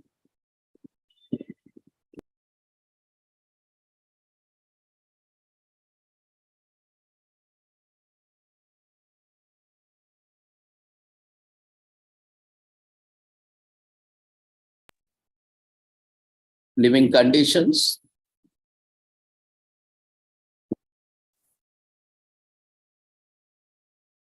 on death row, poverty, and justice. And not only that, there is a lot of physiological, psychological, social, economical, financial burden on the family. First is, physical efforts. Because of loss of one family member who used to take care of certain activities, routines in the family, there is sharing of that burden on the family members. And also, lack of one person, lot of grief is associated. And at that time, sometimes stigma and shame and guilt is also associated. And also, a trauma and grief that takes toll psychologically on the person, on the family members, and in the community.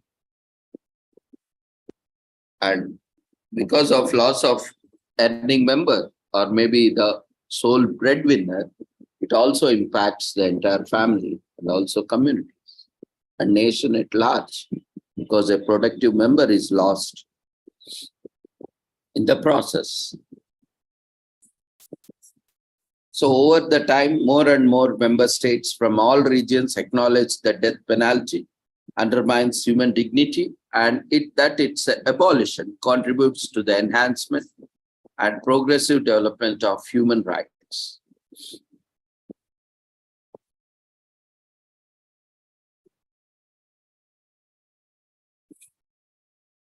The death penalty for the perpetrator cannot genuinely relieve their suffering, but it extends the suffering to the family of the condemned person. So, the aims is to reduce violence, not cause more death. So we may justify that, the victims of violent crime and their families have to have a right to justice, right? Yes, but by killing an eye for an eye is not always a solution. That will only make the entire world blind. And because that person has killed, and if someone else also starts killing, so the entire world will end up with no one left, killing each other. But at the same time, there should be provided justice, but not to the extent of taking lives, unless and until the perpetrator has gone insane beyond correction or beyond an extent where he or she becomes harmful or a threat, a serious threat to the community. In that case, where not only just the perpetrator life is important, but also the lives of many people are important. Because leaving that perpetrator will kill more lives, and it's again a violation of human rights.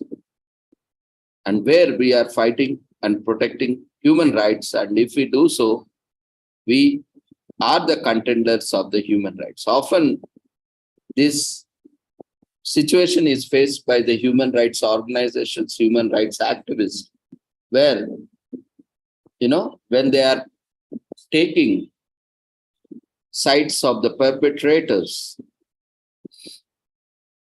taking the perspective of protecting human rights, especially we see, in encounters and even when someone commits suicide and or when commit heinous crimes like rapes, murders, or especially terrorist extremists, or even Naxalites and all other people, those and many human rights organizations also come into place.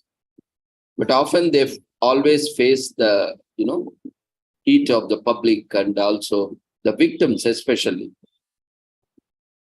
because they are working or they are representing the ones who have violated the human rights rather than the victims whose human rights were violated.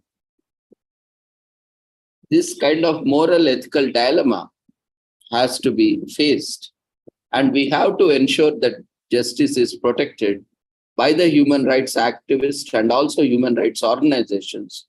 But these, they should not act in such a way that they themselves become contenders of violators of human rights. So this is very much important now, because in the context of many times we see human rights activists and human rights organizations are also often, taking this kind of bad reputation because of not properly dispersing or discussing or delivering and handling these issues. Because the victim is the one who has been affected and by violation of rights. At the same time, the perpetrator's human rights are also to be safeguarded to ensure fair rights are there. But we need to consider, we need to see that the perpetrator has violated not only his rights, but also other rights. So he has crossed his limits and he violated his own rights and freedom. And also, so in that context, we should be more conscious and aware that the victims are not, being left for more suffering. And that should not set an example that should not give a wrong example to the community. So in this context, we all need to ensure that the human rights has to be dealt in a proper way, where it gives a right message rather than sending a wrong message to the community.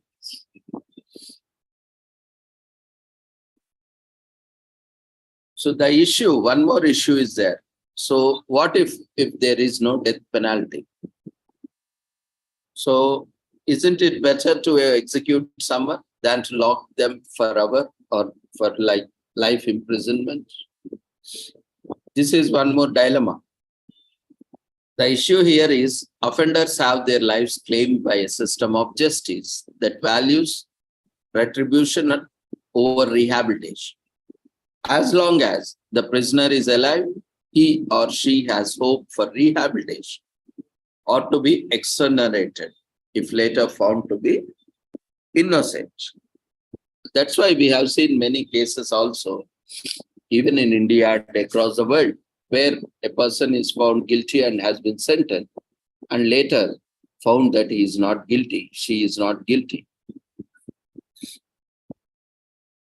And in that case, what we can do? The life is already lost and the judicial system has to take blame and be responsible for that. So that's why to prevent such things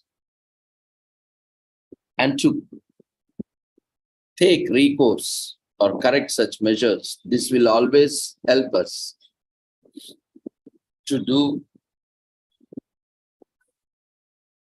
the things that couldn't have been done in the process of delivering or in the process of justice system or in the process of delivering justice.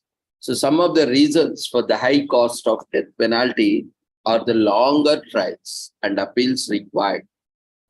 That's why this death penalty is so expensive. And when a person's life is at stake, which directly require more lawyers and experts on both sides of the case and relatively rarity of executions. So make use of resources, including media like radio, television, internet to spread word about need to abolish death penalty through these platforms. You can support, virtually reach people across the world.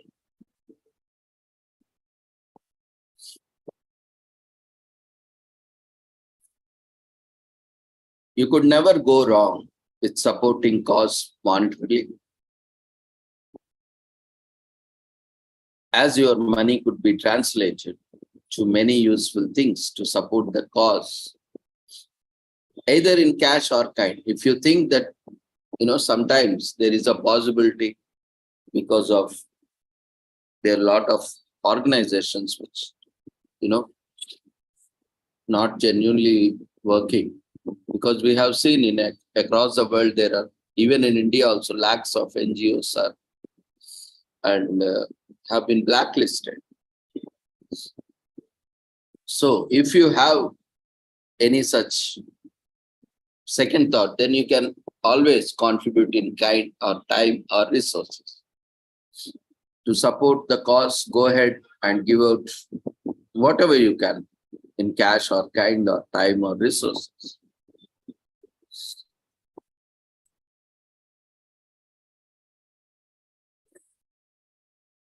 Often representations, the force of a group of people united for a common cause, is a strong sense of support and is very powerful. So organize a platform for this unity, whether physically or online, and its power to use for a cause, for a constructive, productive cause in protecting lives. At the same time, also respecting the victim's justice. So this coalition, World Coalition Against Death Penalty, was formed and has been in existence since May 2002. Upon creation, the first steering committee composed of 11 members in charge of defining the World Coalition political strategy and was elected. It consists of diverse groups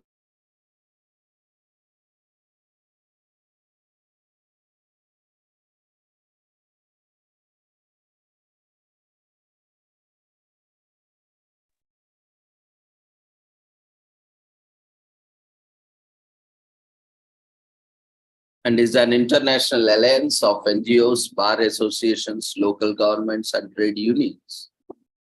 It is very large. It is an association of more than 180 member organizations. And it became the official body and registered as an association under French law in 2008. So we will see in brief about the organization and its activities. So this day highlights the need to respect every human's right to life. There shouldn't be a legal way to take one's life. So it empathizes our right to life as humans. And at the same time, we should not violate even our human rights or freedoms or anyone else. And we cannot talk about human rights when we are violating ourselves, our rights, and other humans' rights. The campaign drives justice systems around the world to make necessary adjustments in ensuring a justice system that is impartial. This helps protect the innocent, needless suffering and death. It also helps achieve fairer criminal justice systems, and to ensure due legal process is followed, there is due process from the arrest of a crime suspect to their conviction. This day helps strengthen the need to follow it appropriately.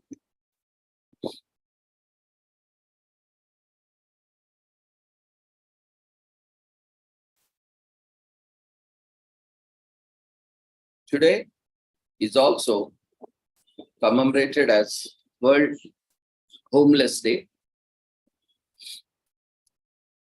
Every year on October 10th, the purpose of this day is to bring focus on the issues of homelessness and inadequate housing. Activists raise awareness on the need to provide opportunities for communities to get involved in responding to the homelessness. Contrary to popular belief, homelessness is on the rise. Inflated property rates coupled with poor wages, irregular work opportunities are also reasons why so many people find themselves without homes. And this also contributes to a lot of issues related and affect the health and well-being of individuals. In America, homelessness is more common.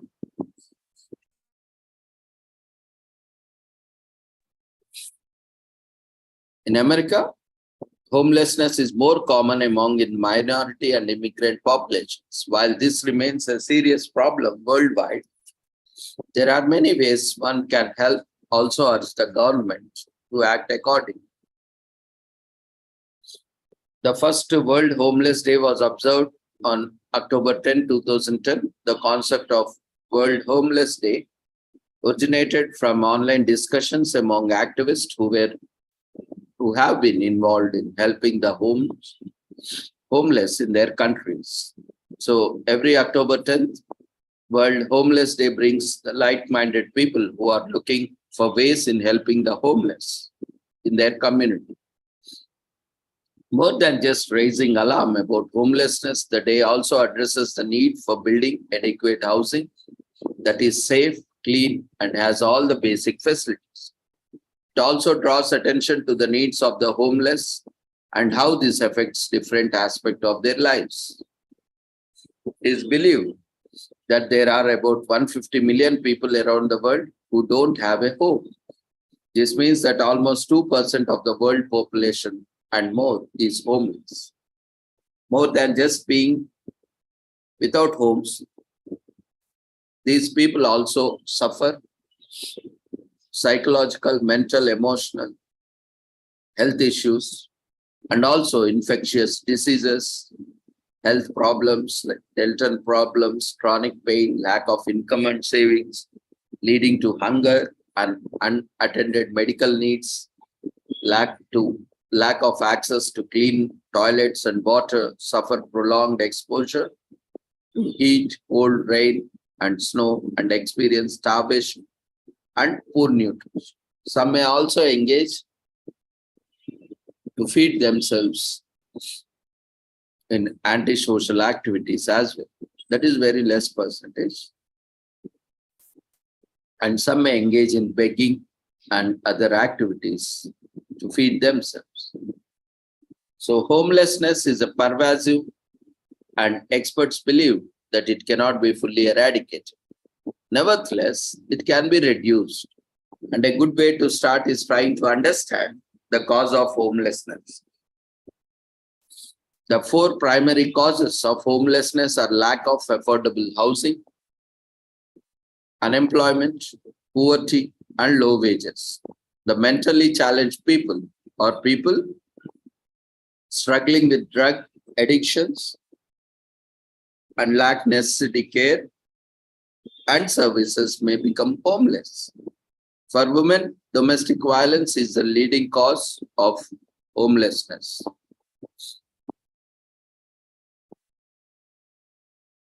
New York City, being the most populated city in the US, has 78,604 people without a home and has the largest homeless people in the US, according to the United States Department of Housing and Urban Development.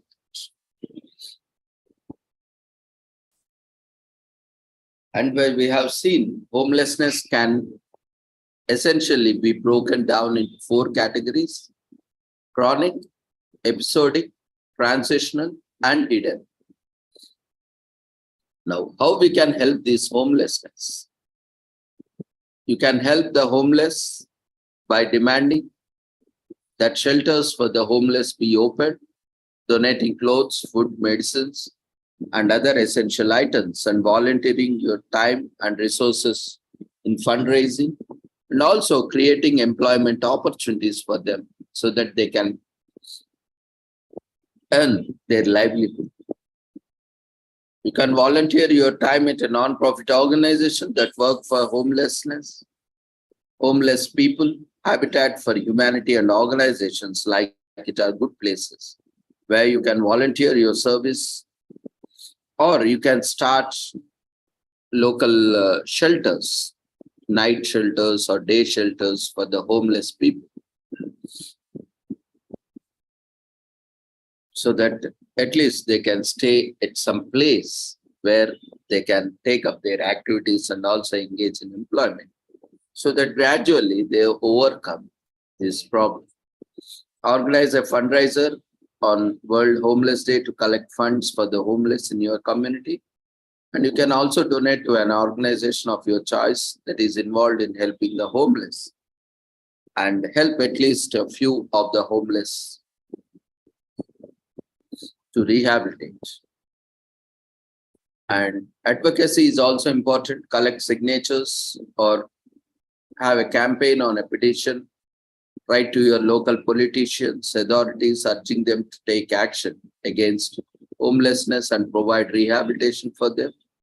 Ask your elected representatives about how they plan to solve the crisis of homelessness in your community. At least 5,80,000 people in America are homeless. The number of people could occupy 5 football stadiums. And the overwhelming number of homeless kids, about 2.5 million children, representing 1 in every 30, experience homelessness every year in the United States. No less than 40% of the homeless school-age children have mental health problems. This is very important on this occasion. Homelessness leads to mental health problems in children and as well as adults. Being homeless could take 20 to 30 years of one's life. And it is also again an issue of human rights, because lack of proper environment and resources reduces life expectancy. And many veterans are homeless. This is not just related to the ones, and even veterans who had offered their services to the nation in wars and other military services. And coupled with lack of a place to call home, most of these veterans also suffer from post-traumatic stress disorders and substance abuse, because they have participated in military activities, wars, and other, conflict zones and conflict activities. And they always have that post-traumatic stress disorder. So they get addicted to substances to overcome that. So again, for them, it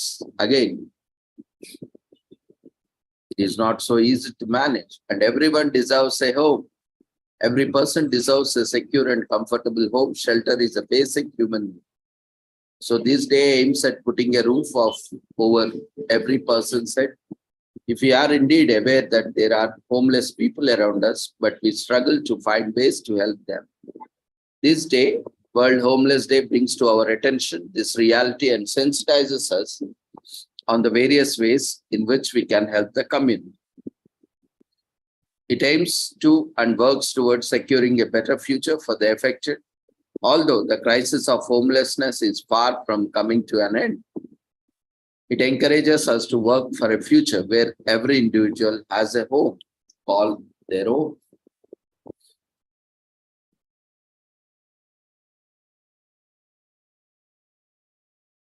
Today is also commemorated as World Inclusion Day, which is a day dedicated to ensuring that individuals of various abilities, backgrounds, ages, races, religions, genders, and other characteristics are accepted, welcomed, and treated fairly. This day also honors togetherness of diverse individuals, all of whom feel appreciated and included. The sense of belonging will be celebrated on World Inclusion Day. People feel appreciated, valued, and honored for who they are when they are included. Inclusion allows us to build a society that is more compassionate, welcoming, respectful, and united. Small acts of kindness and inclusion may significantly influence the world and the people we interact with. And it will also reduce a lot of psychological, emotional, mental health issues, because this exclusion or discrimination leads to a lot of mental health issues,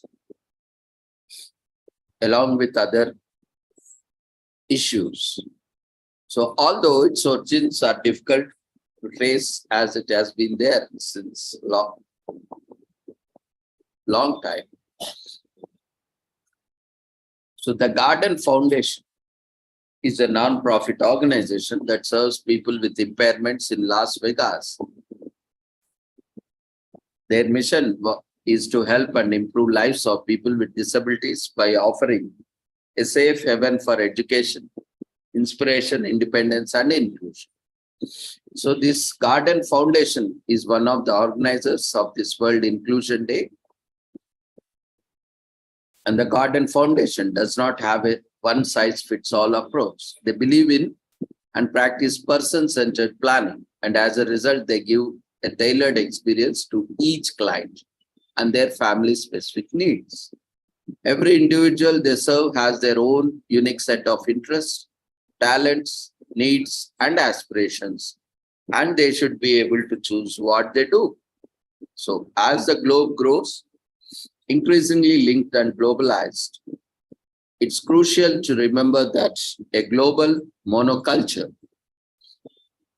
or cultural uniformity suffocates native cultures and individual characteristics. Avoiding a global monoculture requires embracing cultural variety in all facets of life. Cultural diversity refers to different civilizations, recognizing one another's uniqueness. Exclusion and prejudice continue to divide individuals with and without intellectual and developmental impairments all across the world. And people are changing that today by a grassroots action for inclusiveness. We have also observed the negative consequences of isolation and exclusion throughout the epidemic. People are becoming increasingly conscious of the importance of social connection to overall well-being. Despite its enigmatic roots, World Inclusion Day provides an excellent chance to learn about their cultures and appreciate the diversity that makes globe such a lovely place.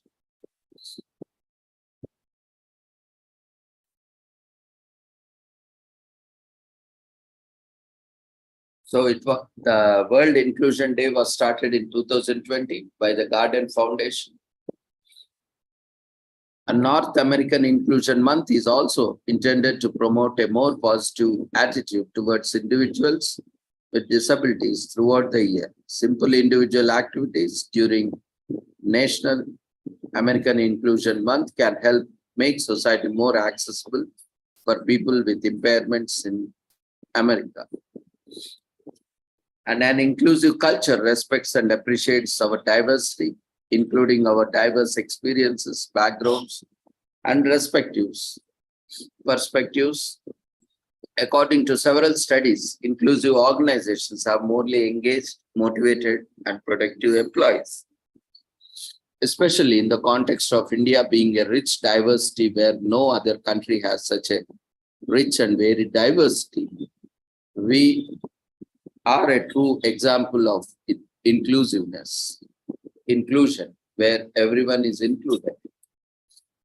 Though the portion may vary from group to group, but still fairly, no other country has so much diversity, and within the very less diversity, when they are dealing with so many problems and having a very rich diversity, and comparatively to them, we are far more better, even 1,000, 10,000 times better than them. So that, in that sense, we are far better doing with such a rich, complex diversity.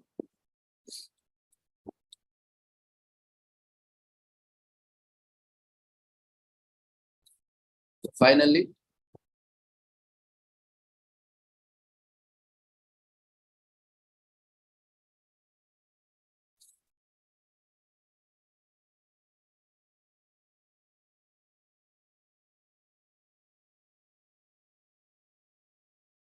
for our physical health and well-being, it is also important, and not only mental health and spiritual health, we need to take care of our diet, health, lifestyle. So, promoting, engaging in plant-based lifestyle or nutrition, diet is always highly recommended, with various benefits. We will not get into that because it's already time. We are coming closer to conclude. So I will not take much time. So in brief, we will cover. So today is World Porridge Day. And we might be super excited to explore the importance and significance of this day because it is all favoring. We all have at one point of time or other, we have consumed this porridge. And it is not just limited to our nation, but, especially in US, American Matthew Cox won the Golden Spurtle at the World Porridge Day Championships. So this is a great day for porridge lovers. In the world of breakfast, porridge reigns supreme as delicious, simple food that can be enjoyed in several ways. And historically also, porridge was a reliable staple for nutritional and health benefits in different parts of the world, including India, Asia, Europe, Africa, across the world. Porridge was also common in the Mediterranean area, Africa, Latin America, and many parts of the world. And though porridge is not new to India, but when we look at the West, before the 1600s, the word porridge was not used, but the practice of grinding and cooking cereals in milk water was existed. So this simple dish has been a popular staple in Scotland since medieval times. Scotland boasts fertile marginal upland soils which facilitated the successful growth of cereals such as oats and barley. Up until 1700s, porridge was considered to be food of the people with lower economic status. But today, around the world, porridge is loved because of its versatile recipes and outstanding nutritional benefits, nutrients that boost your immune system. So World Porridge is championed by Mary's Meals, a charitable organization in the United Kingdom that feeds more than 1.6 million children in 19 countries around the world. The first World Porridge Day was held in 2009, and since then, the day has been celebrated to raise awareness for starving children in less developed countries. By providing porridge to school children, many meals hope to give starving children the opportunity to get the education that you deserve. Some of the success recorded by the organization include improved school attendance and the elimination of absences attributed to hunger, reduced hunger among children at a school, reduced levels of the children dropping out of school, increased feelings of happiness at school, and decreased levels of anxiety due to hunger.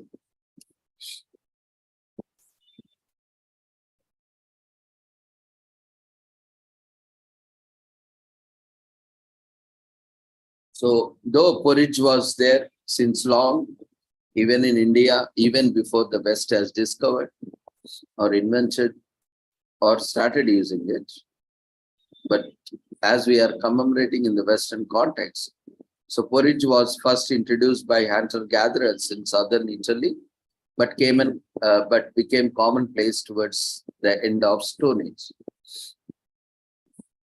And in porridge, oatmeal is a type of porridge. Porridge is hot meal made from grains and vegetables. Generally, in India, we see it is prepared with rice and other vegetables and grains. And it is also very tasty and healthy.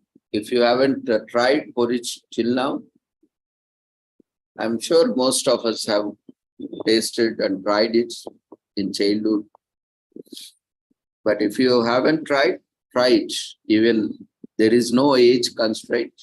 Everyone, it's useful for everyone, especially for elders, adults, not to mention children's, definitely required. So oats have been staple food in Scotland since medieval times. Climatic conditions promoted the growth of crops such as oats, leading to its popularity among Scottish nationals. So consuming a healthy portion of porridge is a great way to start your day because it is healthy, nutritious, and energetic. Try out a new porridge recipe for a surprising taste. If you want different flavors, you can keep changing vegetables or cereals, or you can try combination of those to have different taste. And this celebration of this day is to create awareness for raising of funds to provide meals to children in less developed countries. And actively participating in conversations, both offline and online, we educate people on the number of starving children in developing countries, preventing hunger, deaths, and malnutrition, undernutrition issues.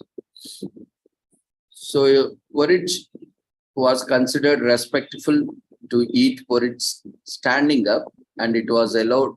It was also believed that porridge must always be stirred clockwise, only with the right hand to bring good luck. This is one of kind of superstition, or maybe the belief. Maybe it also might have certain significance, need to be explored, because generally certain things made in a certain way use more benefits because of the way it is prepared, the way it is served, the way it is sold, the consistency and other process, chemical process or scientific process that takes is best when done so. That's why this may not be always a superstition, but it always serve some purpose. And porridge, versatility is that it can be eaten as it is or paired with fruits, nuts, and vegetables. And a special stirring tool called a spurtle is still in use for stirring the porridge. It is also known as porridge spoon. And there is a World Porridge Making Championship at international level. Porridge chefs from different parts of the world have been competing in the annual Porridge Making Championship since 1994, and the prize for which is a golden spurtle. You'll get a golden porridge spoon as a prize. So Lisa Williams holds the overall title for the World Porridge Making Champion, the best porridge. So this celebration of day brings into the limelight an important cause that affects one of the most vulnerable members of the society. These are starving children. So feeding starving children. Creating an awareness for this important day is to ensuring that starving children around the world can help donations and food to aid their sustenance and survival. And people and children, especially those who are not able to meet basic requirements, have a mental toll on them psychologically, emotionally, socially, physiologically, because of lack of proper diet, balanced diet and nutrition. And the celebration of World Porridge Day in countries around the world unites peoples of various ethnic, cultural, political standings in a common cause, eradicating hunger in children.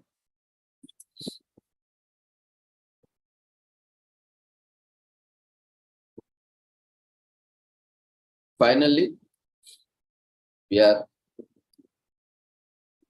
commemorating our last commemoration, the World Plant-Based Burger Day,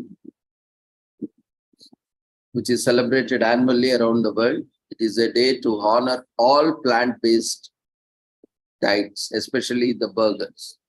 You know, burgers are known to be the junk food, fast food, which these fast foods are harmful to health, and it is creating a lot of health issues. But how to make this junk food more healthy? As burgers are more popular fast food items in the United States and across the world, the purpose is to motivate and inspire individuals to eat a plant-based diet. So that include burger with more veggies, fruits, and plant-based diets, a vegan burger. The initiator of this day aims towards the enthusiasm for sustainable development through sustainable burgers by honoring burgers that make everyone happy, including our planet. Furthermore, amid this epidemic, plant-based food has served as a solution to limit the danger of COVID-19 and other zoonotic diseases which are transmitted from animals to humans. All these pandemics, including latest COVID-19, was occurred due to consumption of meat and meat products. So that's why being plant-based diet or being on plant-based diet, we could have prevented all these pandemics. See how much of loss we have incurred because of consumption of meat and meat products. And in spite of consuming a lot of meat, across the world, there are millions and millions of people with undernutrition, malnutrition. Among those people who consume meat regularly, meat and meat products. So it is the greatest myth that if you consume meat, you will be healthy. But the fact is, you need to consume balanced diet. You need to have a balanced diet. Only just consuming meat and meat products will not help you. Instead of understanding that more people are eating more meat and meat products, that is not only causing harm to humans, but also to the planet, and contributing to the climate change disasters. Furthermore, amid these pandemics and upcoming, to prevent another pandemic to come, it is always better to prevent ourselves exposure from animal products to human consumption, and a healthier option to feed our people following the enormous closure of slaughterhouses and moving on a sustainable diet is plant-based diet.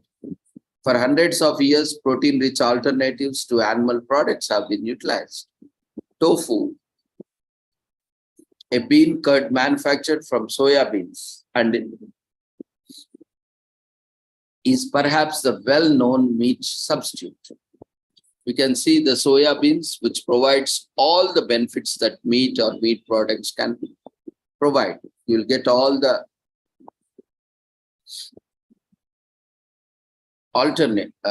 proteins from these soya beans. So you can consume, and tofu is bland or flavorless, although it is very flexible dish that absorbs the taste of other foods and which is cooked or served. Tofu gained appeal in the Western world as a healthier source of protein in the second part of the 20th century. Tempeh, an Indonesian meal derived from fermented soya beans that offer more protein than tofu, is another soy-based option. So you can consume soy as it is as cereals, or you can consume tofu or tempeh or in any other form.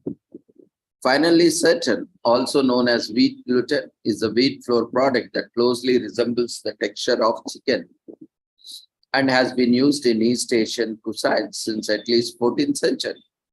So if you want the color, texture, taste and all, you can prepare a plant-based meat, which is a perfect alternative for meat and meat-based products. So vegetarians and vegans, who account for fewer than 10% of the US population, have long utilized tofu, tempeh and seitan. They are all acquainted with classic veggie burgers, which are frequently prepared with beans or high protein vegetables. Modern meat mimic manufacturing are now attempting something new, selling plant-based products to meat eaters, who constitute a far more significant section of the population. So they point out that plant-based burgers are a better alternative for the environment and battle against climate change. The manufacture of just one animal burger takes more than 2,000 liters of water, whereas plant-based burgers require just 150 liters.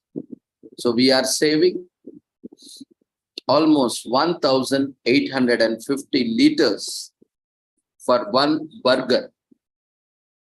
So you can imagine how much you can contribute.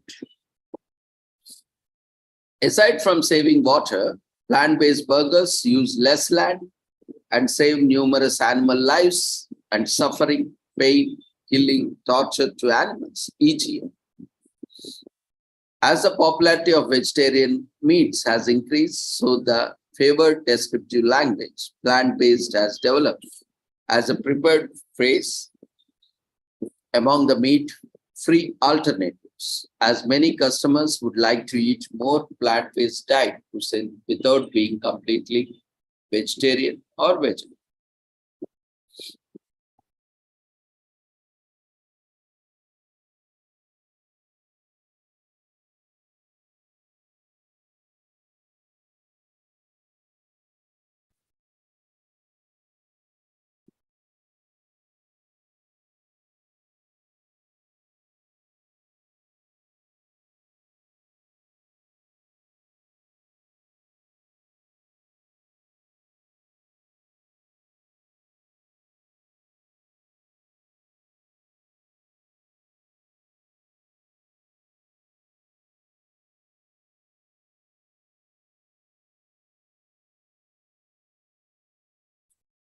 So plant-based junk food, or fast food especially. Fast food became junk food because of lot of salt and lot of oil, lot of meat products and all other fatty things. But instead, that food can be converted or transformed into a healthy diet. So you can use healthy plant-based burgers. They are healthier alternatives to meat-based burgers. And plant-based diets have been linked to a variety of health benefits, including lowering risk of diabetes, heart diseases. And true vegetarian burgers are comprised entirely of veggies plus a few binders. Plant-based burgers are meat alternatives with a lot of artificial additives. And also, aside from overly processed animal replacements, a plant-based diet can be beneficial for weight loss. And one of the main reasons for this is fiber content of plants. Fiber-rich of diets are satisfying while simultaneously being low in calories. So eat plant-based burgers.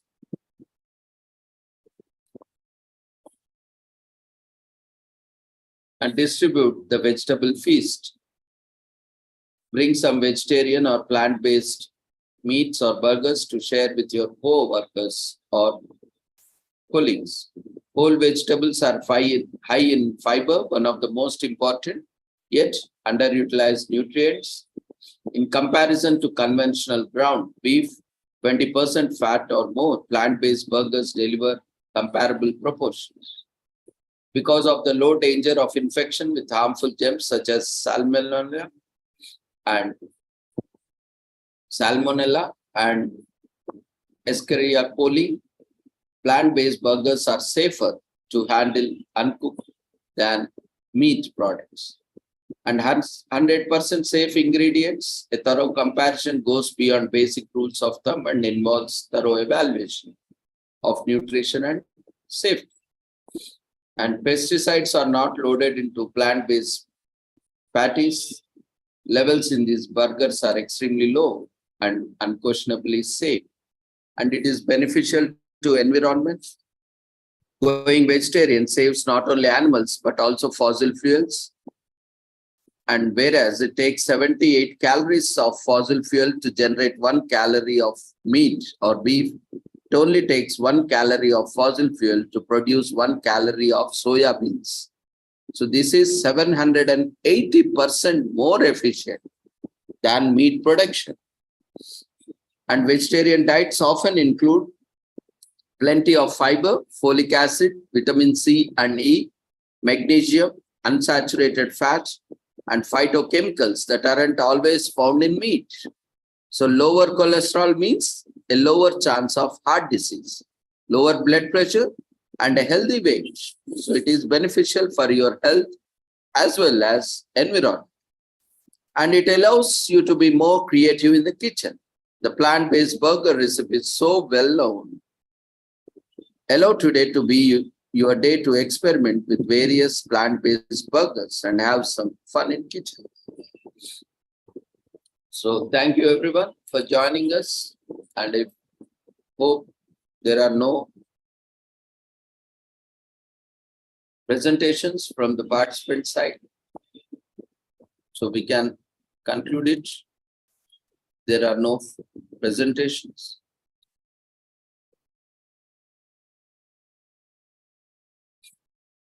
So the feedback form has been raised in the form of codes through which you have registered yourself. We request everyone before leaving to quickly fill up the feedback form which has been raised in the form of codes.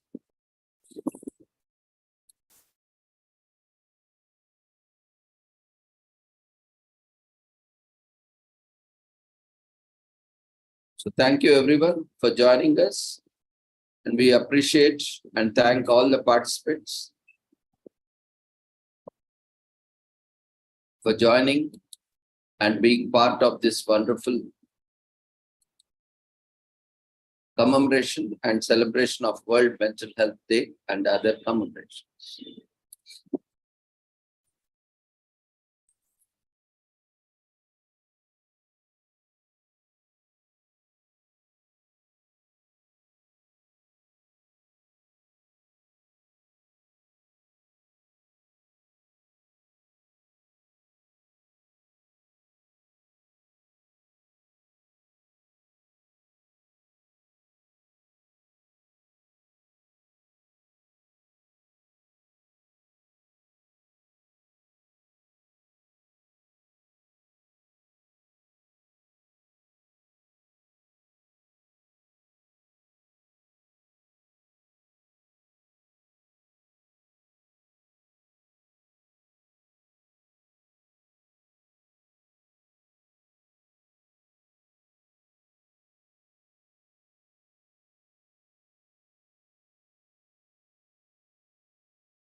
If you have any difficulty in accessing the overall feedback form, which has been raised in the form of polls or quizzes in the Zoom platform, you can log off and log in immediately, so that once you log in, you can access the feedback form. So we'll be there, keeping the platform open for another couple of minutes so that you can all provide your feedback. No need to worry. You can, if you are not able to access, you can immediately log off and log in and fill the feedback.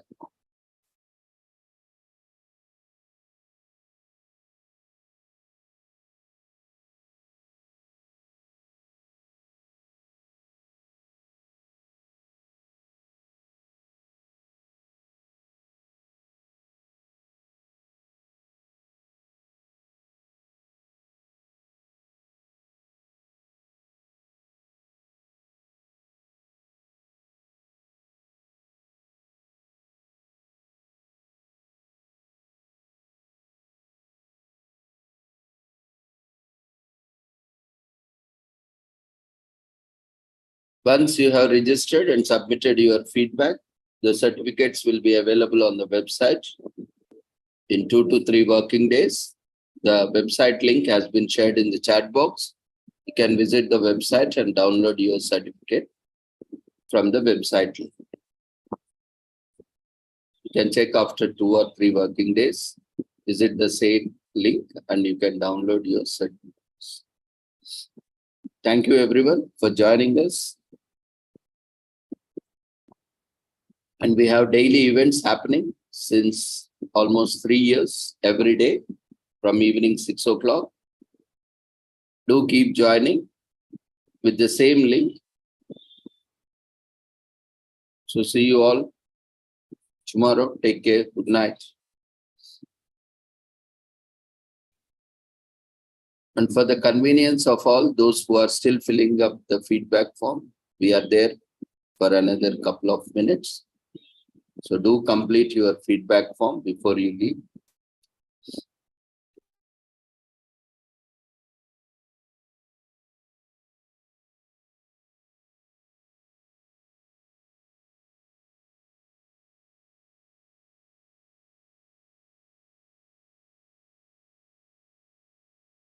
Once you have submitted, you may leave the platform as per your convenience after filling up the feedback form.